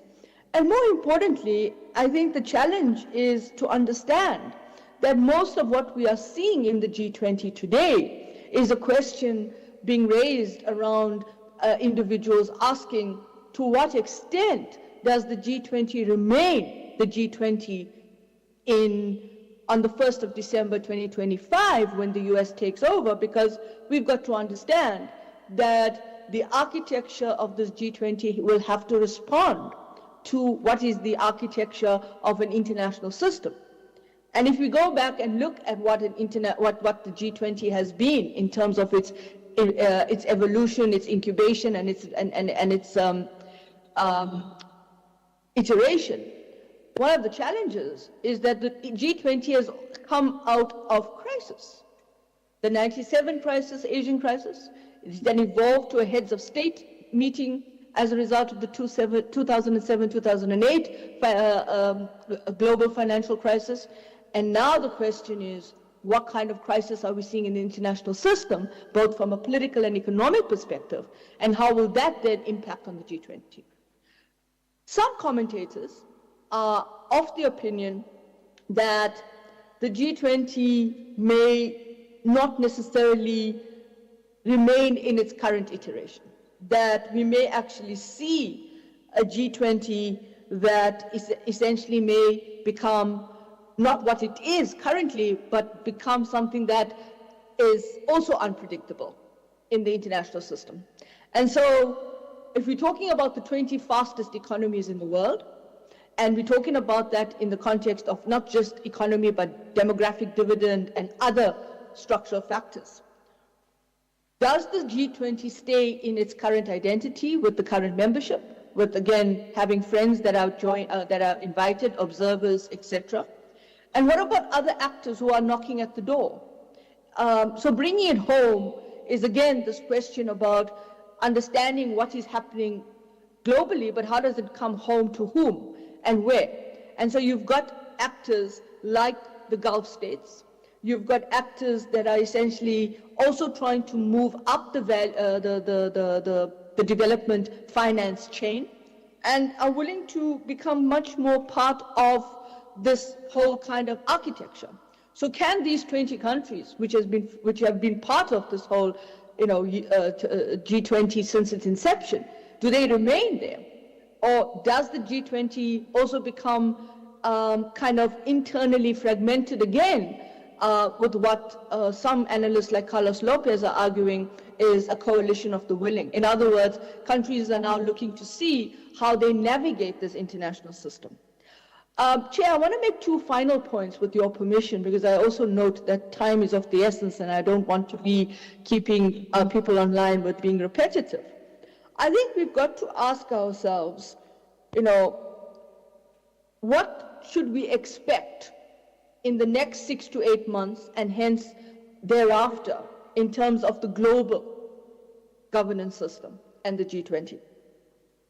The first thing that we need to understand is that there's going to be an impact on development financing. In fact, the whole question about the linking of development finance and the role of actors like the US in supporting and providing funding to the international system through the IFIs, etc., is now at a state of peril. We know that we don't have that luxury anymore. So in bringing it home to Africa and to understand how Africa should be championing and enabling a kind of self-reflection, is to actually now think about where does the funding come from. It cannot be that you look to external actors for this funding. It has to be looked at in terms of what does this mean. And there's two very interesting dynamics here in this respect. The one is on the issue of the Africa expert panel that's chaired by, I think, Trevor Manuel.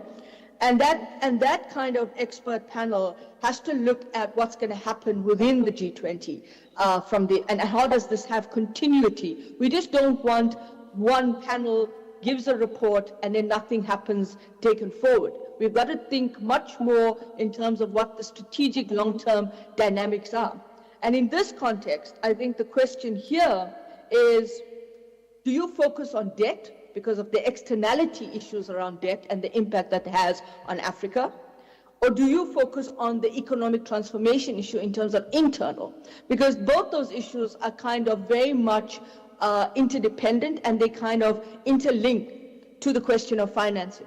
And within that context of financing, it links to illicit financial flows, it links to mispricing of goods, it links to unsustainable debt levels, debt servicing, borrowing. All of that stuff is a matrix of competing interests but overlapping implications. And so that question about how does the African expert panel look at this question of cost of capital? I know it was supposed to be a cost of capital commission, but now it's called a cost of capital review, I think. And this is something that needs to be much more about what is the external and how does it impact on the internal dynamics of African states, and what is it that you're going to be bringing to the financial relief and socioeconomic relief and inclusivity and development to ordinary people and ordinary South Africans and Africans. So do people understand what this G20 is supposed to be? But it's about taking that forward. The second point to make, Chair, as well, is to understand how do we mobilize these funds? How do we create domestic resource mobilization?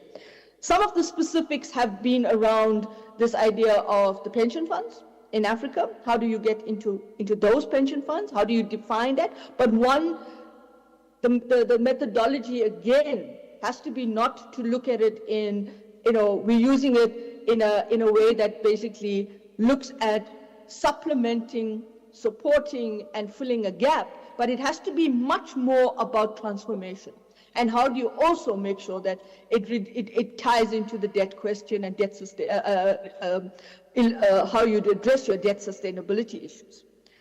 Linked to this, and the issue of funding and mobilization of domestic resources or continental resources, is the issue of not actually becoming dependent on another set of actors in Africa or outside of Africa. And that means those other set of actors I'm talking about is whether it's your Gulf states, because they are looking very much to move into the space and become very much part of the alternative donor, filling the donor void. The problem with this is that we've got to ask ourselves is we cannot afford to become dependent on another set of actors or to become increasingly dependent on an international development system that's pushed by perhaps Gulf states or filling the void and then keeps us in this kind of status quo, and we are not prepared for where we need to be. So bringing it home also means to ask the hard questions about how do we create ourselves, our resource mobilization at the domestic level. In conclusion, Chair, I want to say three things. The one is, where we are currently in the international system is not because there was suddenly a shift in government or there was a shift in global governance that caught us by surprise. No. The erosion of aid dependency, the protectionism and tariffs, the issue of not funding and financing peace and stability has all been here for the last 30 years, 15 years. It's not something new. And we've been talking about this, I think, in so many, we've constantly been talking about it, that the rhetoric is becoming even now more exhaustive and not the implementation and action. And I think this is what we need to think about, that the disruption of the international system hasn't been happening just because we've had a shift in government in the US. It hasn't been happening because there has been a rise of populism in Europe, or that there's been a shift from the frameworks of methodology from offshoring production to friendshoring or nearshoring and so forth, the shifts around us. No, it's been in the making for the last 15 to 20 years. And this is why I think the G20 has to be much more than just, meetings and summary of meetings and reports. It has to have what is the consensus, what is the implementation, and it has to have the agreement of implementation.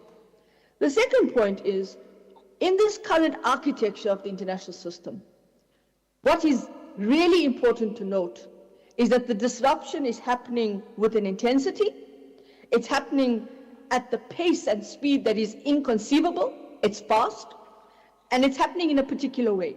And that's what that we have to think about in the Trump presidency as they take over as they become the incoming presidency of the G20. What is that going to happen, and how is that going to happen? And the last point is the consensus. We have to think about consensus, not consensus that plays into how other people want to see the consensus and keep the status quo, but it has to be an African-led consensus in terms of the African idea, the African membership and the African engagement on these issues. And I think South Africa and the African Union and the context of the African panel of experts have an ideal opportunity here to open up that space in terms of utilizing the opportunities that the policy space gives them.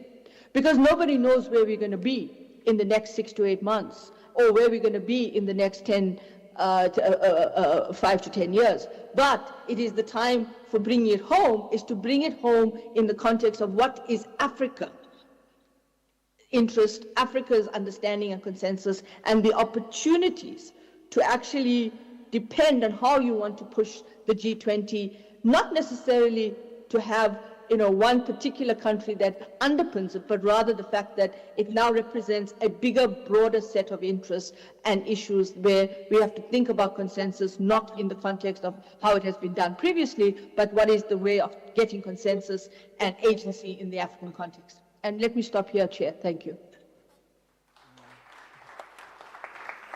Thank you, Ms. Naidu. Let's give her another round of applause. I'm quite happy because we extended the invitation to the students, and they are here in the room or through virtual platforms, because the SWOT analysis that Ms. Naidu has just given about the G20, it's quite important. I think it's quite important. Let's give her another round of applause. Fortunately, colleagues, Professor Buhle Muller is now here with us. She had challenges arriving here, and I don't blame her because I've been at UNISA for 3 years. But if you ask me certain rooms, It takes me 30 minutes to get to a room at UNISA. I'm still learning on a daily basis, but let's welcome her, Professor. She's from the HSRC, Human Science Research Council. I once worked there while I was still teething. When we are teething, see, when the child is starting to in my teething process, I was at HSRC. She's the divisional executive for the unit Developmental, Capable and Ethical State Research Division. And she's the acting group executive at the shared services since 2021. She holds a Doctor of Laws, LLD, from the University of Pretoria, and she specializes in participatory democracy, social justice, as well as gender equality and the fulfillment of socio-economic rights. Professor was formerly a professor at the University of Nelson Mandela, former Nelson Mandela Metropolitan University, before joining HSRC, and she was at the Africa Institute for South Africa since 2011. Prof, with your permission, because I know your bio is quite extensive, but with your permission, allow me to stop here. And Prof, she's going to share with us her input on the G20 with a particular reference to a gender responsive to G20. So we want to now factor in the element of gender. Remember, Dr. Mpahlele also touched on issues relating to the participation of women. So I think Prof will also take over where she left off. Thank you, Prof. The floor is yours. Thank you very much, Program Facilitator, Professor Mkhize. Before I give you a formal apology and start with my presentation, I just want to tell you a small story. Women are known for their stories. So I think that one should always plan well in advance when you have something, even though you're very busy. Today, my car was in the shop getting fixed, and I had to get Uber to come to UNISA. So I was a little bit flustered and a bit of a hurry, got dropped off in the wrong place and so on. But the weirdest part of it all, because it shows you my brain is very frazzled, is that I was at a meeting upstairs on the UNISA pension fund until I came in. So I've actually been in the building and also wondering why people were talking about pensions and wondering what I would actually be able to contribute towards this conversation. But anyway, I was rescued by Nomvula. Thank you very much for the invitation. And my apologies to the facilitator, to Professor Paswana, to Dr. Mkhalele, to Ambassador Nhlapo, to Sunusha, my colleague, as well as Professor Ndlovu. My sincere apologies for being so late. So I've learned my lesson. Anyway, what I'm going to be talking to you about, it's not on the screen. Yeah, there we go. Is Women 20 South Africa. Currently, besides all my responsibilities as a divisional executive at the Human Sciences Research Council, I am also the head of delegation of Women 20 South Africa for this year. And so we have a story to tell. And I hope no more apologies. So Women 20 has one focus only. There are many engagement groups, but our focus is mainstreaming gender equality and women's economic empowerment into all the G20 processes. So that is what we do, and the exciting thing is that we are celebrating our 10th year. I think you all know what G20 is. So Women 20 works within the context of G20. We follow, obviously, the lead of the presidency, our country, and we work under the themes of solidarity, equality, and sustainability. We're guided by that. But we also have a special function to perform as an engagement group, and this is where what we do comes in. So we have to engage with one another as delegates from all across the G20 countries. Very, very exciting group of women. We have to engage with delegates inside of South Africa. We must engage with other engagement groups. We must work together in task teams to put together recommendations. Once we put together those recommendations, we put them in a communique, and that communique will be released at our summit in October of this year, and then hopefully we will lobby so that these will be considered for the leaders' declaration. So that's our ultimate goal, is to have the voices of women heard in some way at leadership level, at policy-making and decision-making level. And I think that we've got a lot to input into the system, and we have done this for 10 years. So we've had a consensus-based communique for 10 years, and this year I don't think it'll be any different. There are challenges, major challenges, but we are focusing on the solidarity of the W20 delegates and getting things done for the sake of South Africa. What comes will come, but we are very committed. We follow the value of Ubuntu, I am because you are. Including in international relationships, we are all connected to one another in different ways, and we work as women in solidarity towards socioeconomic justice. I've sort of gone through this already as well, our priorities. We're also working on sustainability of Women 20 going forward, because every year we have to raise money to host the presidency. So we need to find some way of finding long-term funding so that we don't start in December, have to scrap around for money until the end of the year. So we would really like to have longer-term funding and more stability, but we do have a website, and I will share that with you, as well as an online platform where all the delegates can share information. We have 7 thematic areas. Now, where do these come from? First of all, we are the 4th country in a row presiding from the Global South. So it was Indonesia, India, Brazil, South Africa.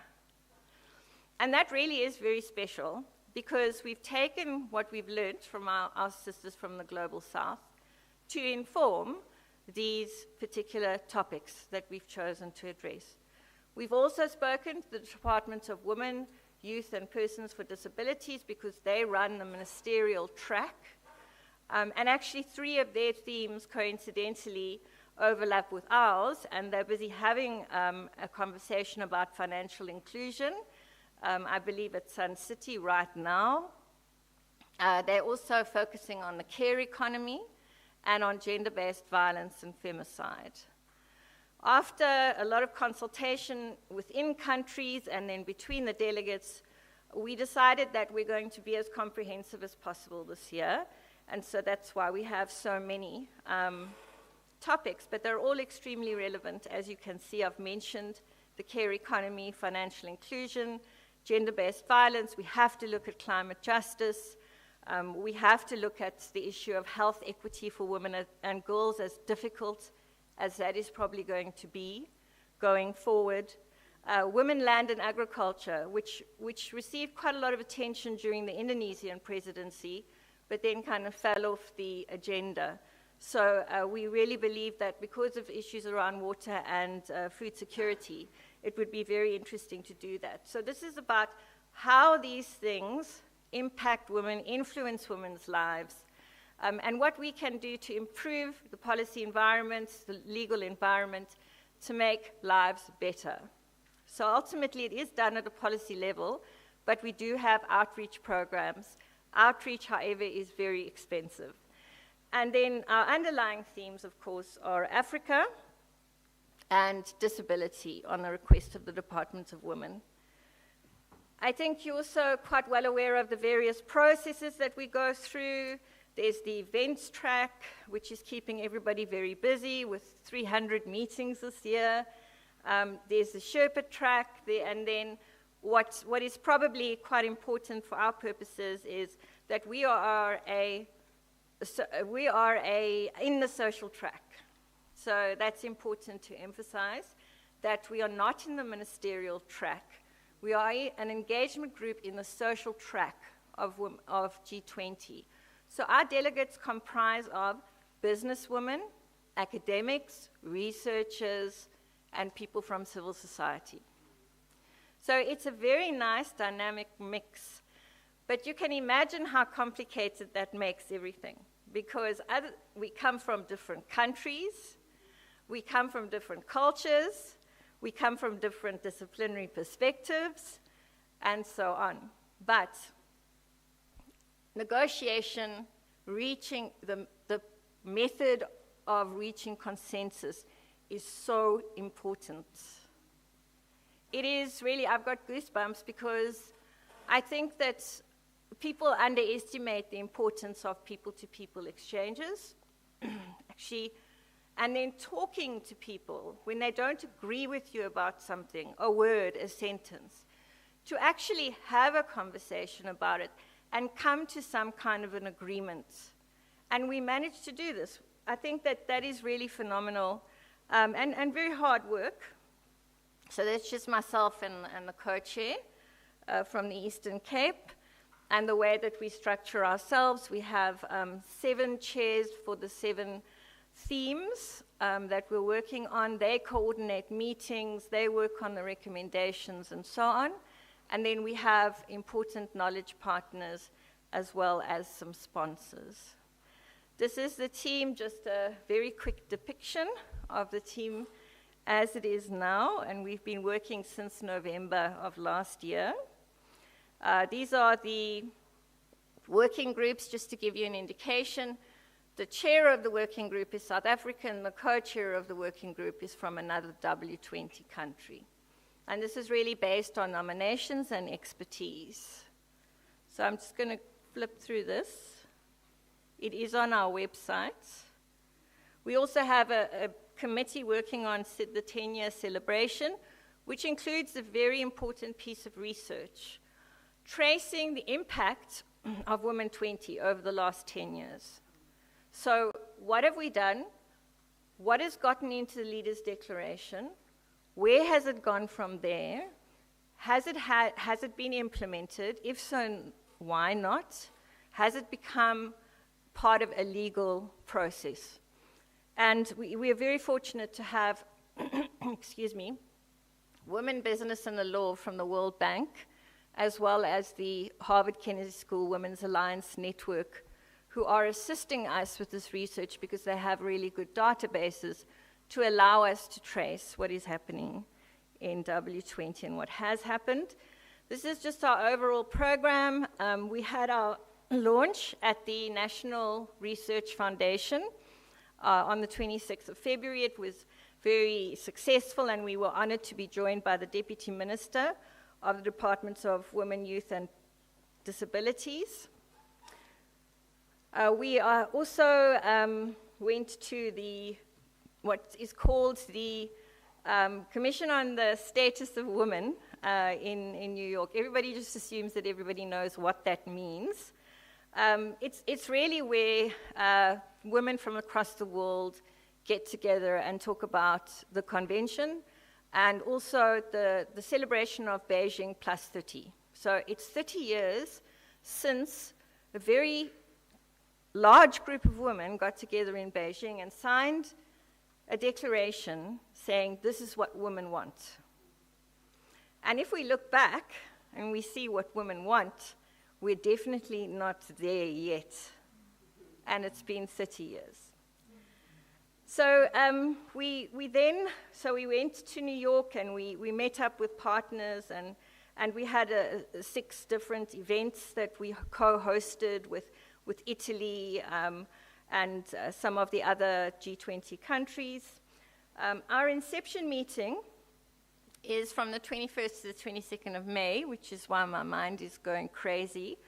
It's in Cape Town, and it will bring together women 20 delegates from 16 of the 20 countries, 15 of the 20 countries in the EU, and we're still trying to get the AU on board.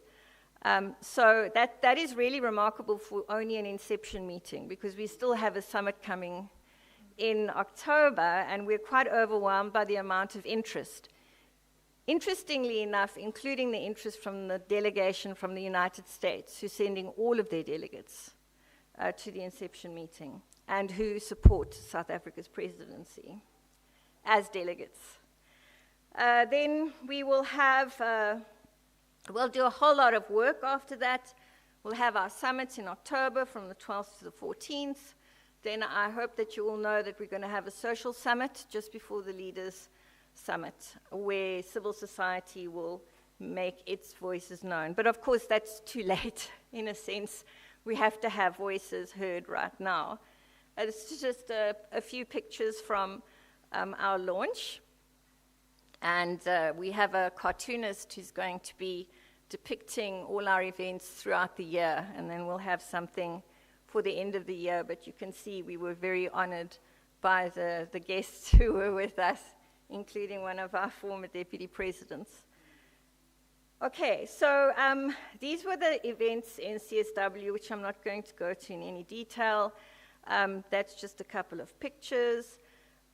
Again, this is the outline of what we're doing, which includes when we meet, because the working group puts everything together, the theme task team puts everything together, then it needs to be discussed by the task team, then it needs to go to the heads of delegation, and then it needs to go to the delegates. It's a very delicate process, I think. And this is just the invitation to the inception meeting, which I can send to you. As I said, it will be in Cape Town, but please note, we have no money. All right, that's the difficulty of not having money, right? So you want people there, but you can't bring them.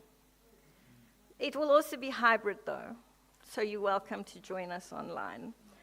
And the summit is just highlighted there from the 12th to the 14th of October. That will be in Johannesburg, and you're all welcome.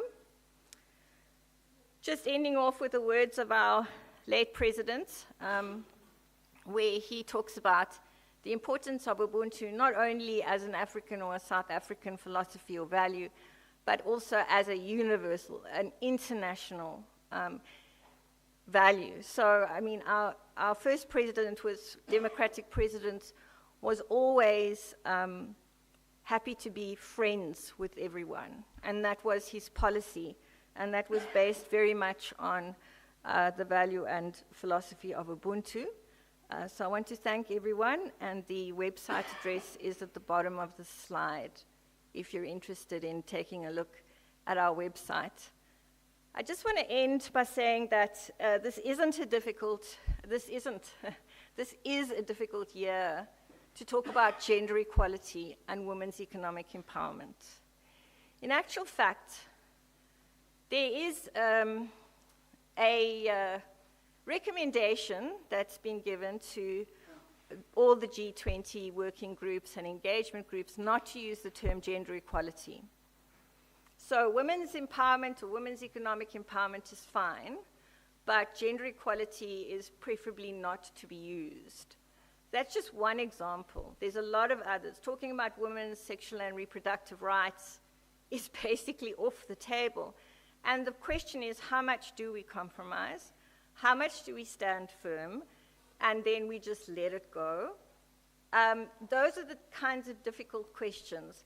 And I think that Sanusha said at the end of her presentation that we don't know where this is going. We don't know what will happen when we hand over to the US. All I can tell you for sure is that the W20 US delegates support South Africa, South Africa's position, South Africa's values. But when it goes up the hierarchy, it's not necessarily the case. And as you know, we have to give the recommendations to leaders. If leaders don't like the wording of our recommendations around women, it gets thrown away. So how do you do this in a careful way that upholds the values and principles and dignity of South African people and our nation, and at the same time sort of expects us to, in this diplomatic space, be as diplomatic as possible? Thank you.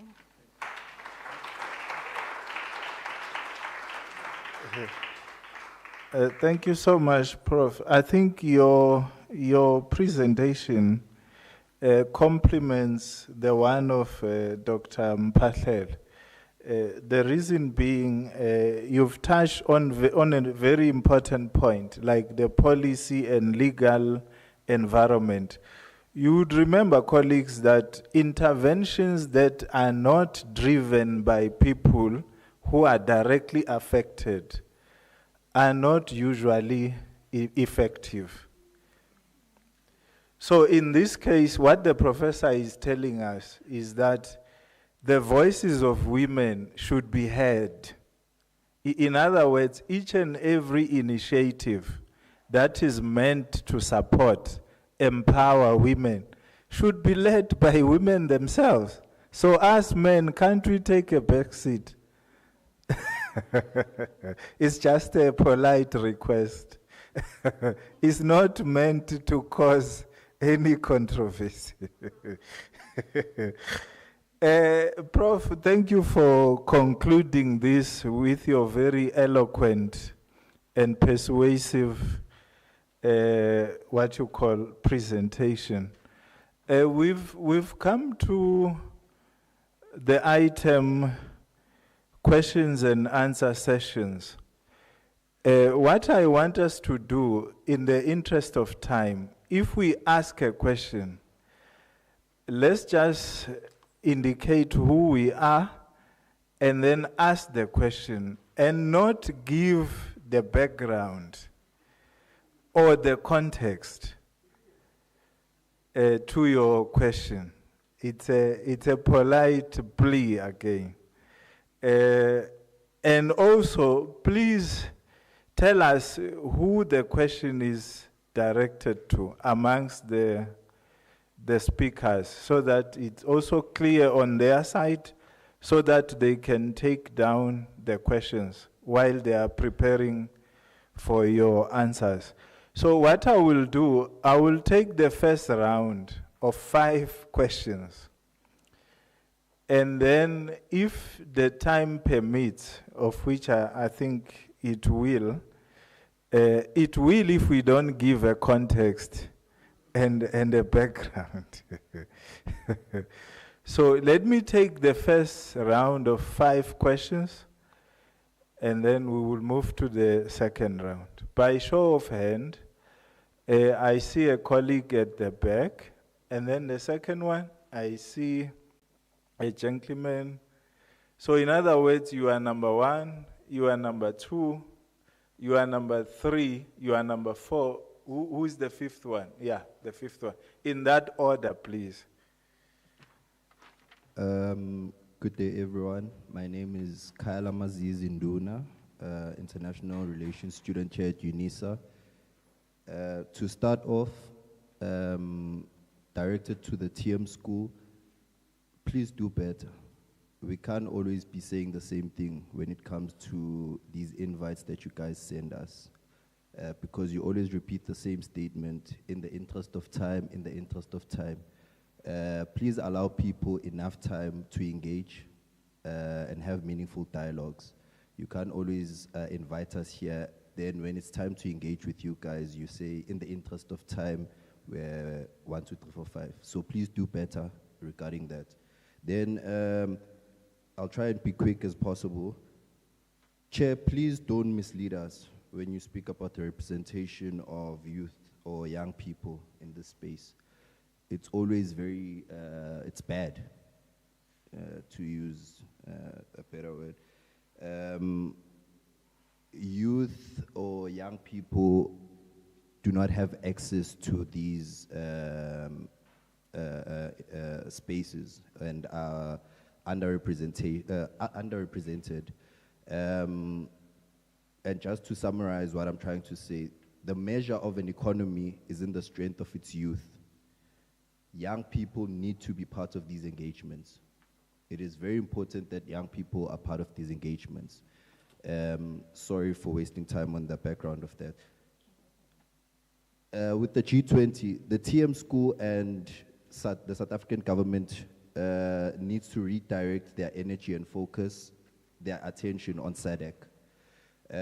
We must, as South Africa, unite, collaborate, and strengthen SADC to act and speak as one. A typical example is Starlink. Starlink, South Africa says no to Starlink because of various reasons.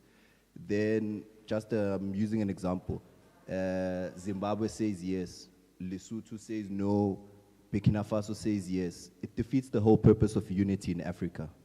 We have to speak as one, and we have to speak as one now, so that we advance the interest of Africa as a whole, not in smaller nyana groups.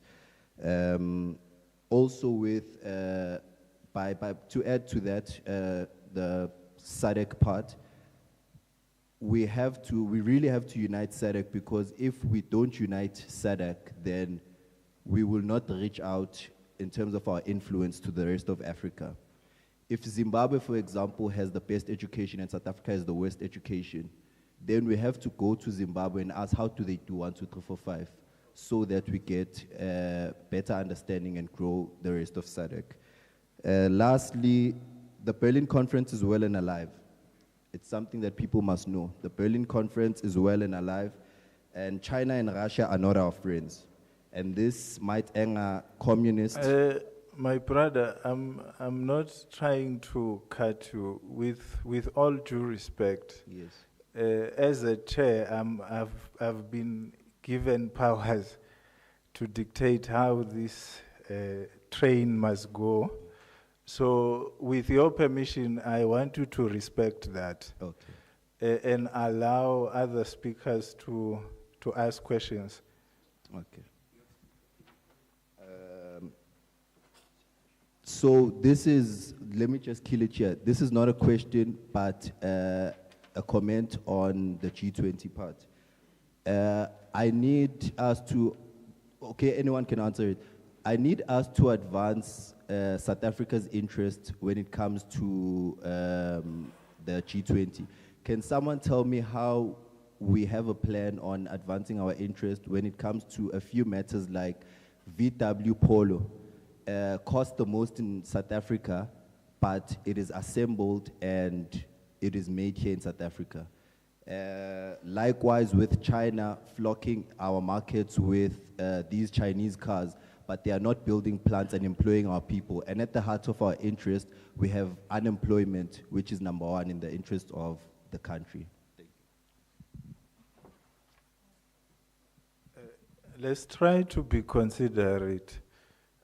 I think it's you, sir, the next question. Sorry, Prof, can he introduce himself for note-taking purposes? Or the gentleman at the back, can you introduce yourself, say again? Because we are taking notes. Apologies for that. Sorry, Kaya Lamaziz Induna, international relations student here at UNISA. Thank you so much. Thank you. He's next.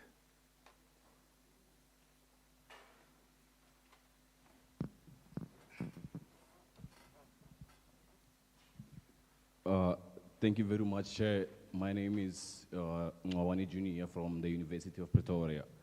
I want to ask Dr. Mpatlele, in light of the upcoming G20, should South Africa and the world be concerned about the possible invasion of Taiwan by Communist China?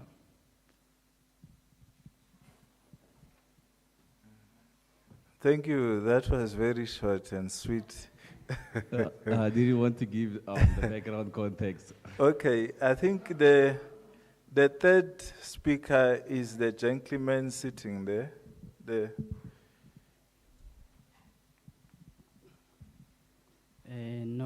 Thank you very much, House Chairperson. My name is Given Matlobowani. Since you have just highlighted that... Can you repeat your name? My name is Given Matlobowani. Oh. Yes. Since you have just highlighted that the time is not in our side, my question will just be briefly, but directed to Dr. Mphahlele. But Dr. Mphahlele, I just want to say, we as a South African youth, we are not going to allow the President of the US, Donald Trump, to bully us. Yes. And Dr. Mphahlele, Donald Trump has announced that he is not going to attend a G20 summit in South Africa. My fundamental question is that, what does that mean to South Africa? And the last question, I want you to educate me. Trump has just announced 30% tariffs for South African import. What does that mean to South Africa? Thank you very much. Thank you, thank you. Ndate. Good afternoon. My name is Orapele Matsidiso. Of course, I'm an alumni of the then Timali, but currently I come from Timia Africa and NPO. My questions are directed to Dr. Bongiwe Mphahlele. The first question, particularly with regard to your presentation or a slide on the missed opportunities.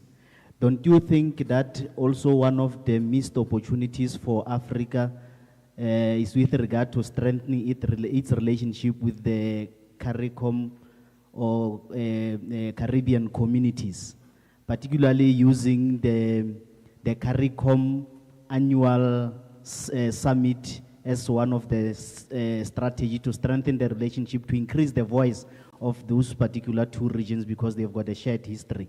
The last one, it is with respect to, do you agree with the Mapungube Institute, particularly their project book released on the issue of African Union and EU, particularly on the issue of their book? I think it was launched sometimes few years ago, the Africa and the World, Navigating the Shifting Geopolitics. It says African Union needs to have at least a commission established to monitor the relationship between AU and EU. Do you agree with that, particularly with regard to that particular slide? The last point, don't you think that African Union particularly, was not clearly prepared for this G20 on the basis that in its last summit, it failed to elect some strategic commissioners or heads of commission so that they could serve within various working groups of the G20? Thank you very much. Thank you. The last question.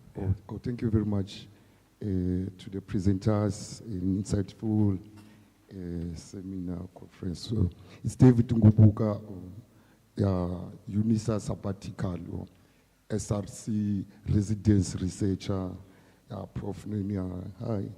So yeah, my question stemmed out from the previous summit we attended at UP. The African Transformation Index was launched for late Minister Bani Titombo, the late Titombo. So we were checking this methodology with the African scholarship, the diversification and the capacity, of Africa. Now what's going to happen if Africa's plans, if AU is still here to contest as a non-numerated member from the G20, whilst we planning to enroll the AFC, FTA, African Continental Free Trade Agreement, vis-a-vis with the AGOA, whilst the chair is still facilitating in exotic markets, the dollar. We remember the Palafala and the other ones like the strong partnership they are having with Turkey and Somalia with the new barrel of maritime expeditions of oil. And the other one was, from that methodology also, the export competitiveness. While Donald Trump consider Afrikaners, Buffett, to jump ship and to go to America. So are we saying that, is it the theft of skilled labor in the agricultural sector, or could we consider otherwise? Whilst we also can consider the tariffs can African Union Buffett to pull the strides to compete with the tariffs vis-a-vis the income tax by the focus of the, it's clear, the focus of the vision of 2063. Sure. If you could give us the question and tell us who it is directed to. I think the office, the Dr. Mphahlele, I think we'll just wash it out clearly there. So the issue was the issue of the tariffs versus the income tax as the vision of 2063, but we are facing the third decadal plan as Africa, which is going to be 2043. So should we benchmark for the decadal plan, or as Africa move forward ahead with the mission? Thank you very much. Thank you very much, colleagues. It seems earlier we were trying to protect our doctor, but it seems most of the questions are going to her. Maybe in the next round, Dr. Mphahlele, maybe if you can answer the questions. Thank you. Thank you, Chair. Okay, I'll do my best to answer most of the questions. So with a comment on youth and having an engagement platform, there is also a Youth 20, which operates like the Women 20. So that Youth 20 is actually a good platform that the youth can use to engage on youth issues. So it's a platform that you can be part of, and then you raise the issues that you think or believe should be addressed and should be included within the G20. So they have many events around the country as well. They also have an upcoming conference or a summit soon, I'm not sure when, or it has passed. Yes, there is the platform that has been created by the government for youth engagement. And then on the issues of SADC speaking with one voice, I think it's a similar challenge that the AU is having. They have a challenge speaking with one voice because of national interest. Each country is operating on its foreign policy, and it has been a long and ongoing challenge to try and integrate and define what the vision of SADC is. So maybe it is something that South Africa, even outside of G20, should focus its resources on. Define what it means for SADC to speak in one voice, and what do we what challenges do we want to tackle when we say we are speaking with one voice? Because on issues of peace and security, there are challenges there. There's no one voice. On issues of climate, I don't know if there are any engagement of policies of climate. On issues of gender, there is no one voice, but it's something that South Africa, in its leadership capacity, can take it up and build the capacity for that one voice. And then the question on whether South Africa should be concerned with the invasion of Taiwan. I think South Africa has made it clear that its approach towards these issues is, number one, they support and uphold sovereignty of each country. But then at the same time, they also approach these issues with a neutral, okay, I've forgotten the word, but non-alignment, yes. They approach it from a non-alignment perspective. So in this issue, you also have to consider the dynamics that are involved. The relationship, the partnership between China and South Africa, the partnership between Taiwan and America and other Western countries. So even though South Africa is concerned, they will still raise these issues, but they will have to consider which platform are they using to consider to raise these issues, and how are they approaching them, because they don't want a repeat of Russia and South Africa versus US, and then Israel, Gaza, and South Africa versus US and Western countries. So in order to navigate this, South Africa should still use its principles of democracy and human rights, but strategically choose how they approach these issues. So I think it's an important issue that South Africa should be concerned, because if they allow it to happen in one country, then it will happen in other countries. And then the collaboration with Caribbean countries, I think it's an important point.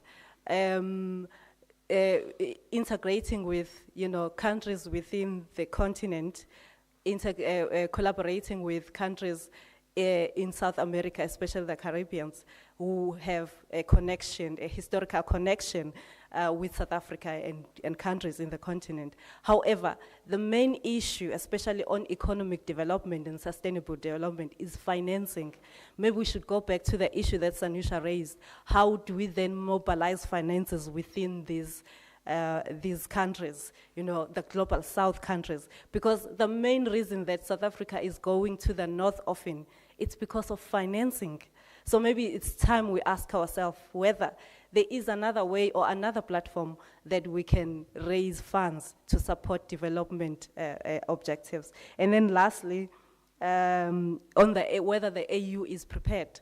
I think I was also supposed to present that as one of the opportunities for South Africa. I think I missed it somehow.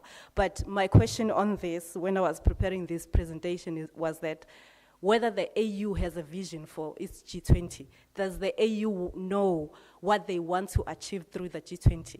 Is it the right platform for the G20?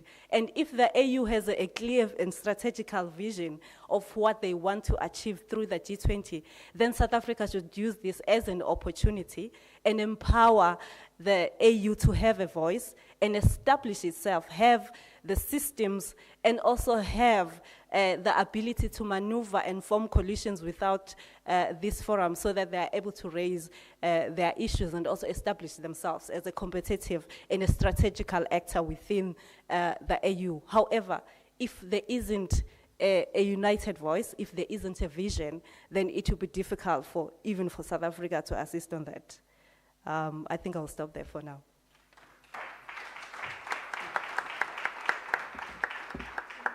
I think she answered the questions convincingly so, and I'm quite impressed. Let's give her a round of applause.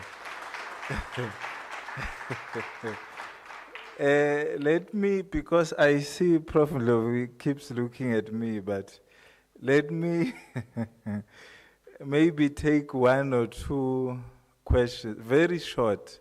Because you see, if a director is looking at you, and you are chairing, and you start wondering, am I going to get a salary increase? Okay, let's take another 5 questions, and then we see how far we... I will be biased and start with that...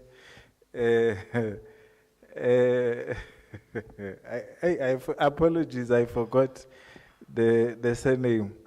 And then the gentleman next to you, and then the lady with a green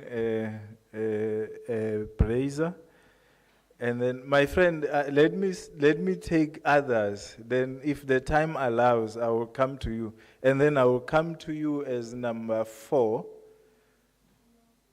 And then number 5 is the lady with a black. Yes, thank you. In that order, please. Then if the time allows, my brother, I will still consider you. Thank you. In that order, please. Thank you, Prof. Machane, ne? That's correct. My name is Lebogang Machane. I'm an alumni of Stellenbosch University. My question might be addressed to Dr. Mphahlele, in tandem with Dr. Mola. It speaks to the theme of the G20 this year. One of them is sustainability. However, in terms of the missed opportunities, I find it to be a bit limited when you say addressing gender-based violence. While for Africa, and even extending it to the globe, violence in general terms is a hindrance to economic growth. In our context in South Africa, violence affects our tourism because most tourists are very considerate in terms of the violence stats in South Africa in terms of visiting our country. On a continental level, Africa is littered with wars. And with those wars, it limits Africa's growth in terms of its energy production in the DRC potential, its other productivity in terms of Northeast Africa. So isn't it best to say a missed opportunity for us to project in tandem with the AU is rather combating violence in totality rather than limiting it only to gender-based violence? That is my submission. Thank you, Doctor. Good afternoon. My name is Roro Thomas Malabe. I'm a student right here in UNISA of International Relations. My question is, why is geopolitical influence in Africa important? And how does South Africa's role as a regional power through platforms like BRICS, the African Union, and its past and new Security Council terms shape the continent's global voice? Thank you. Thank you. The next one is the lady with a green jersey. Good day, everyone. My name is Denise Kamonga. My question is directed to the Associate Professor Comfort. According to the South African Reserve Bank, G20 is in place to discuss issues such as global financial stability, sustainable development, and climate change. My question is, there's the United Nations Security Council that deals with maintaining peace and security. Members are China, France, United Kingdom, and United States. If Ukraine needs assistance, why is it not seeking help from these economic powerhouses? Why come to the G20 presidency, just seeking clarity? Thank you. Then the next one is the gentleman.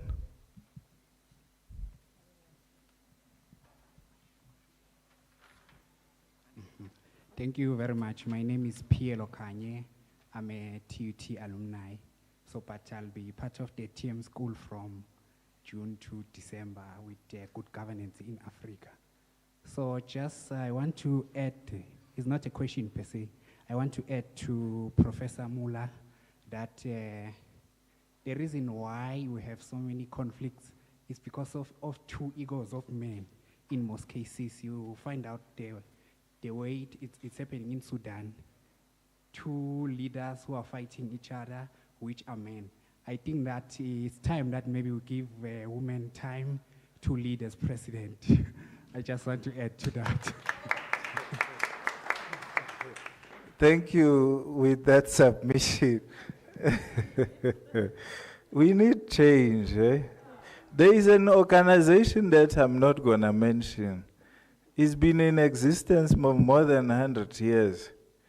We never had a leader who is a woman. The floor is yours, my sister. Good afternoon. My name is Dr. Sibongile Mazibugo from the Department of Trade and Industry and Competition. My question is directed to Prof. Mola.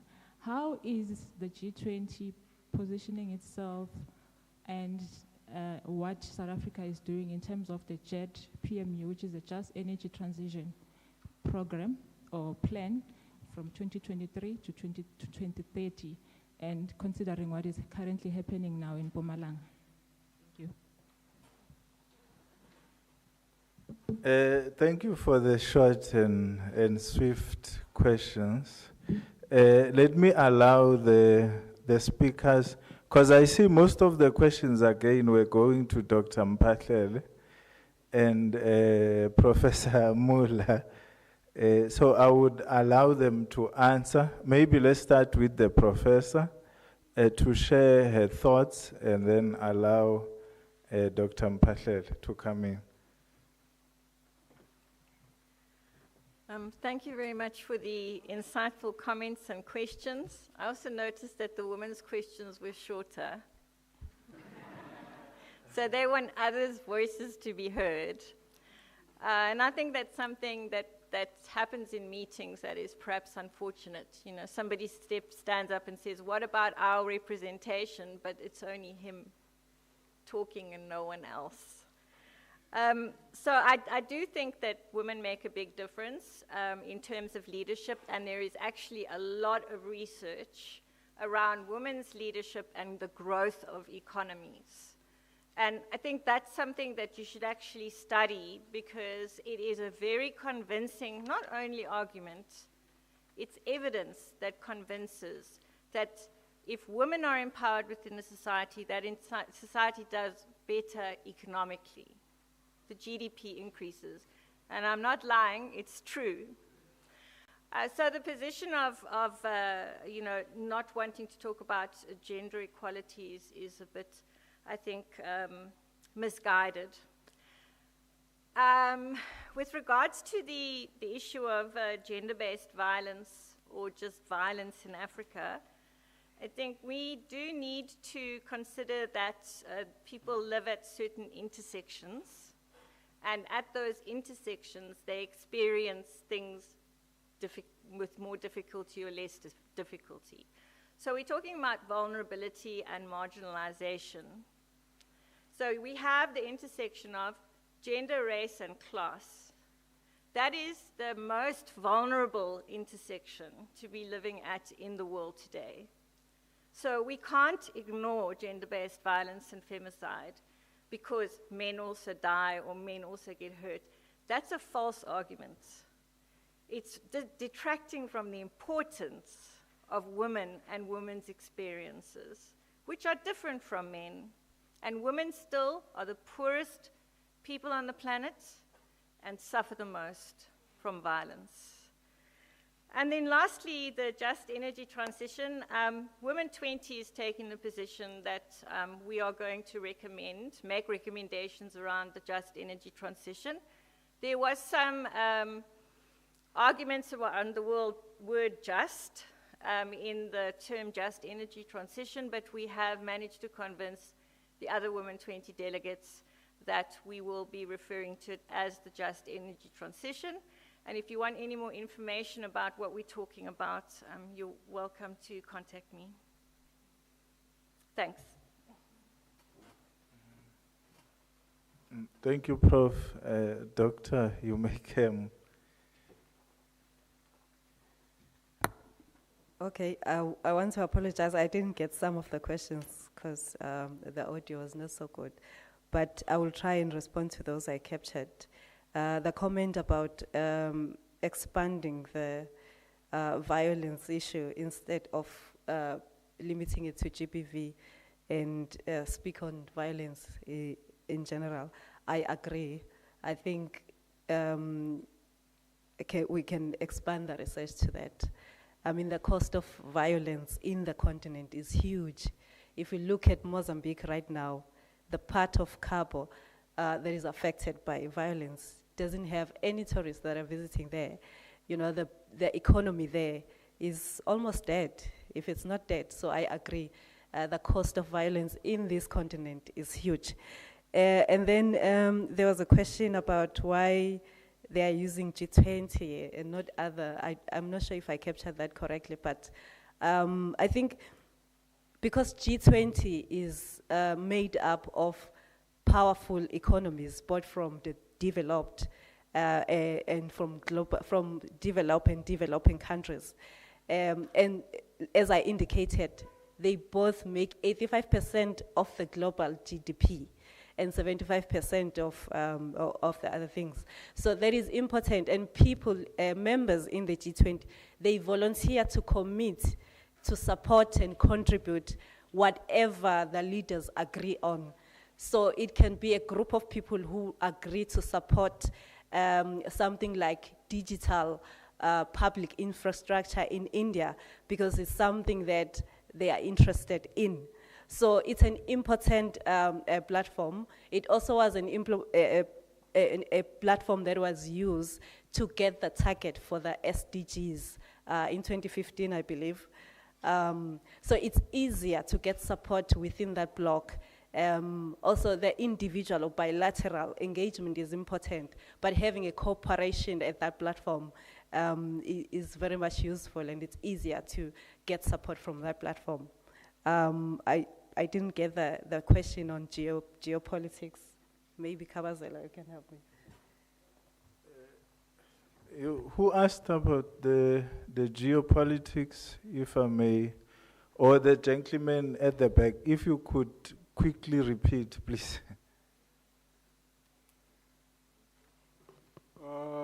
My question was, why is geopolitical influence in Africa important, and how does South Africa's role as a regional power through platforms like BRICS, the African Union, and its past UN Security Council terms of shape the continent's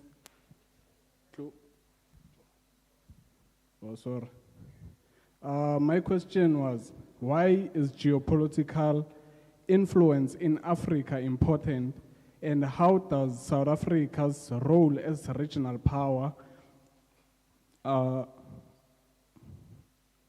through platforms like BRICS and African Union and its past UN Security Council terms of shape the continent's global voice? Maybe if you could also, is it directed to all the speakers or a specific? You can also consider the online presenter which highlighted whitewash. Is it directed to all the speakers? Not exactly, but anyone, if ever, could answer, I'll be more grateful.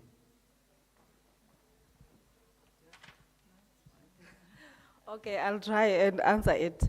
You say, why is geopolitics important and the influence? In my view, geopolitical power gives each country leverage to be able to be at an advantage when they negotiate. Let's take the US, for instance. They use the geopolitical influence they have to sort of like coerce countries to agree into what they want so that they can achieve their foreign policy objectives. So if you don't have that regional influence, you are unable to influence decisions to your favor or even to the favor of that region. So it's very important to have that geopolitical influence. I mean, even now, South Africa should recalibrate its influence in the AU and SADC, because the reason why, South Africa is able to receive backlash from, countries from the West, and they still don't get any backing from any African country, it's because the influence is diminishing. But if there was that support, South Africa will have a stronger voice and be able to defend, Africa and its foreign policy on some of the foreign policy decisions they have made. Thank you. Thank you, Dr. Mpahlele. Maybe let's hear Ms. Naidu, if she has any contribution to the question with regards to geopolitics.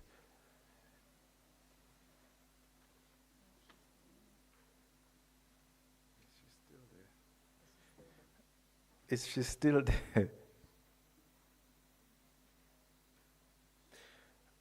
Oh, it seems like she's not there anymore.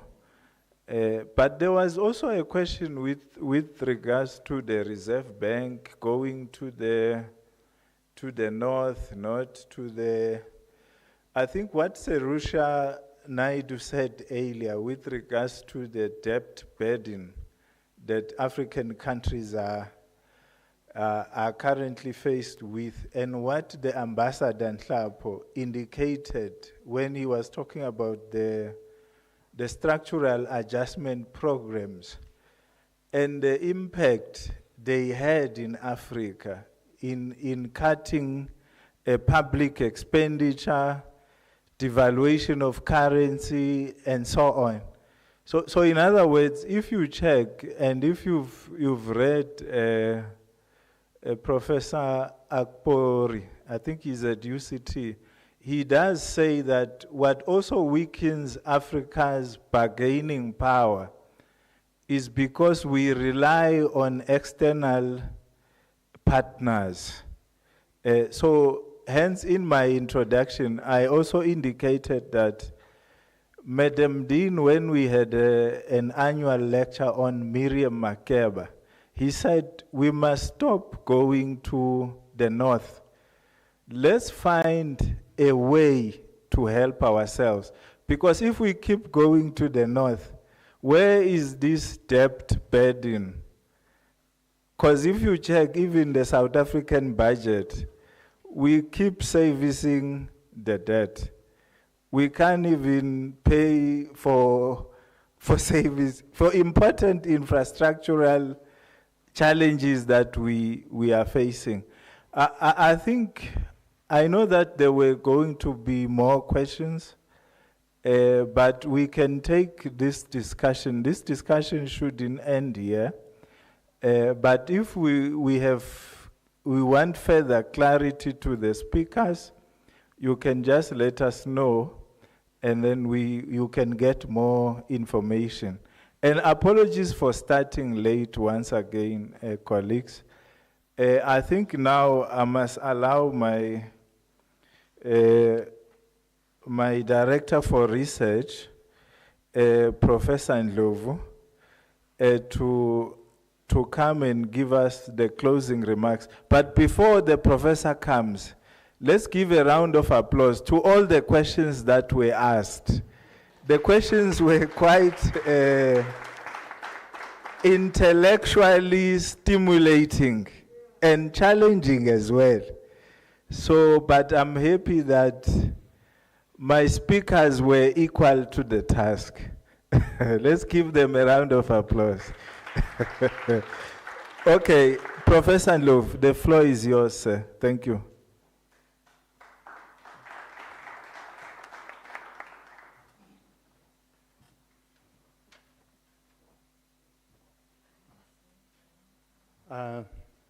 I just want to thank everybody members of the audience for coming here, because they are the ones who indicate to us that we have to continue with this series of seminars, and also the fact that we are giving space to up-and-coming scholars as PDFs, because the future belongs to them, means that regardless of whatever claims we had today, we do care about the youth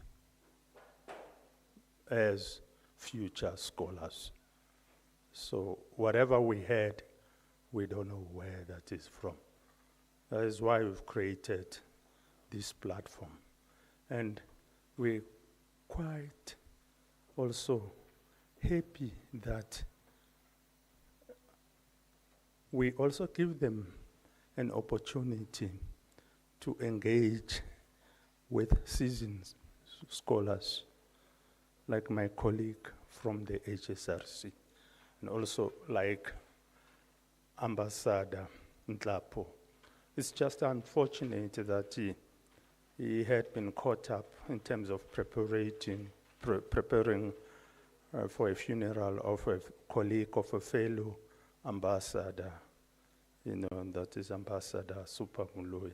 So we take you seriously, and we will go all out to make it a point that such conversations continue. Because as a country, we have been isolated for too long from the outside world. And also we end up being parochial in the sense that we don't travel, but we think everything that takes place here is the norm. So that is why then we open up the fact that, for example, Africa Day moves around the continent, and together with our colleagues at the Thabo Mbeki Foundation, we make it a point that we don't end up here at UNISA or in South Africa presenting Africa Day. That is why the Dean told you that we are going to hold it in other African countries, provided we have the finances. And also, the African diaspora is huge. So it might mean that we can even go to Jamaica, because it's part of the Caribbean, is part of the African diaspora. We can go to Singapore, because we do have a African diaspora in Asia. We can also go to Canada, so for us, we want to broaden our minds as Africans, because we are represented everywhere in the world. And we do know of the reasons why we are in all those corners of the world. So thank you all, and we hope that you'll be on the lookout for our next seminar. Thank you. We can break for lunch now.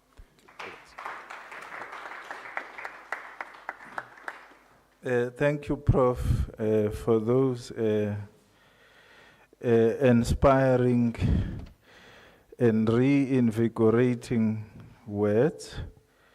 We really appreciate your leadership and support. Can I now ask Madam Dean and the executive committee of the school to join me in the stage as I am giving our speakers a token of, just a small token of appreciation. About those speakers who are online, we are going to email the gifts.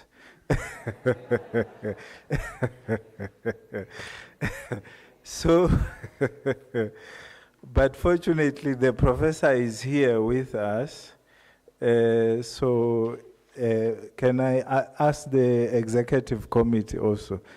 Why are you smiling, David? Because You were not what you call it's by it's by you deserve to be there. So I also want you, please, so that we join the professor here to hand her the gift, please. Thank you.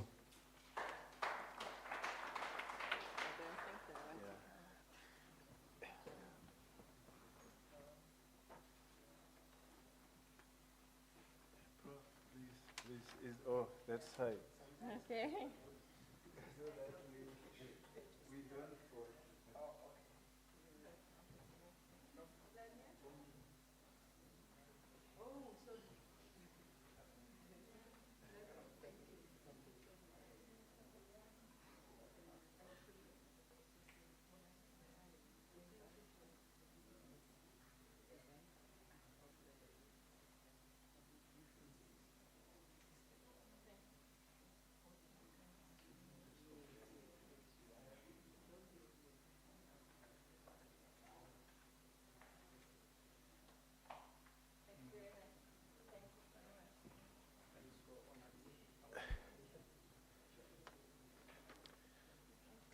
We will indeed email the other gifts. We will not disappoint. Can I make these few important announcements? Thank you, Prof, for honoring the invite. Oh, Bongi as well.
Thank you. Can I make this?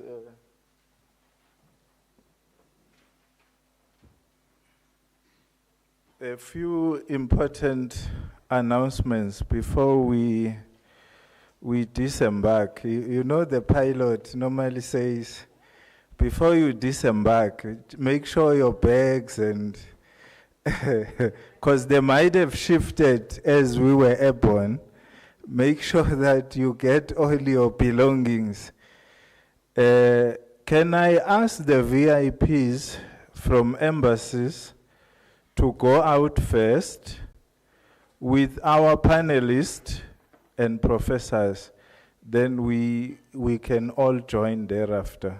Thank you.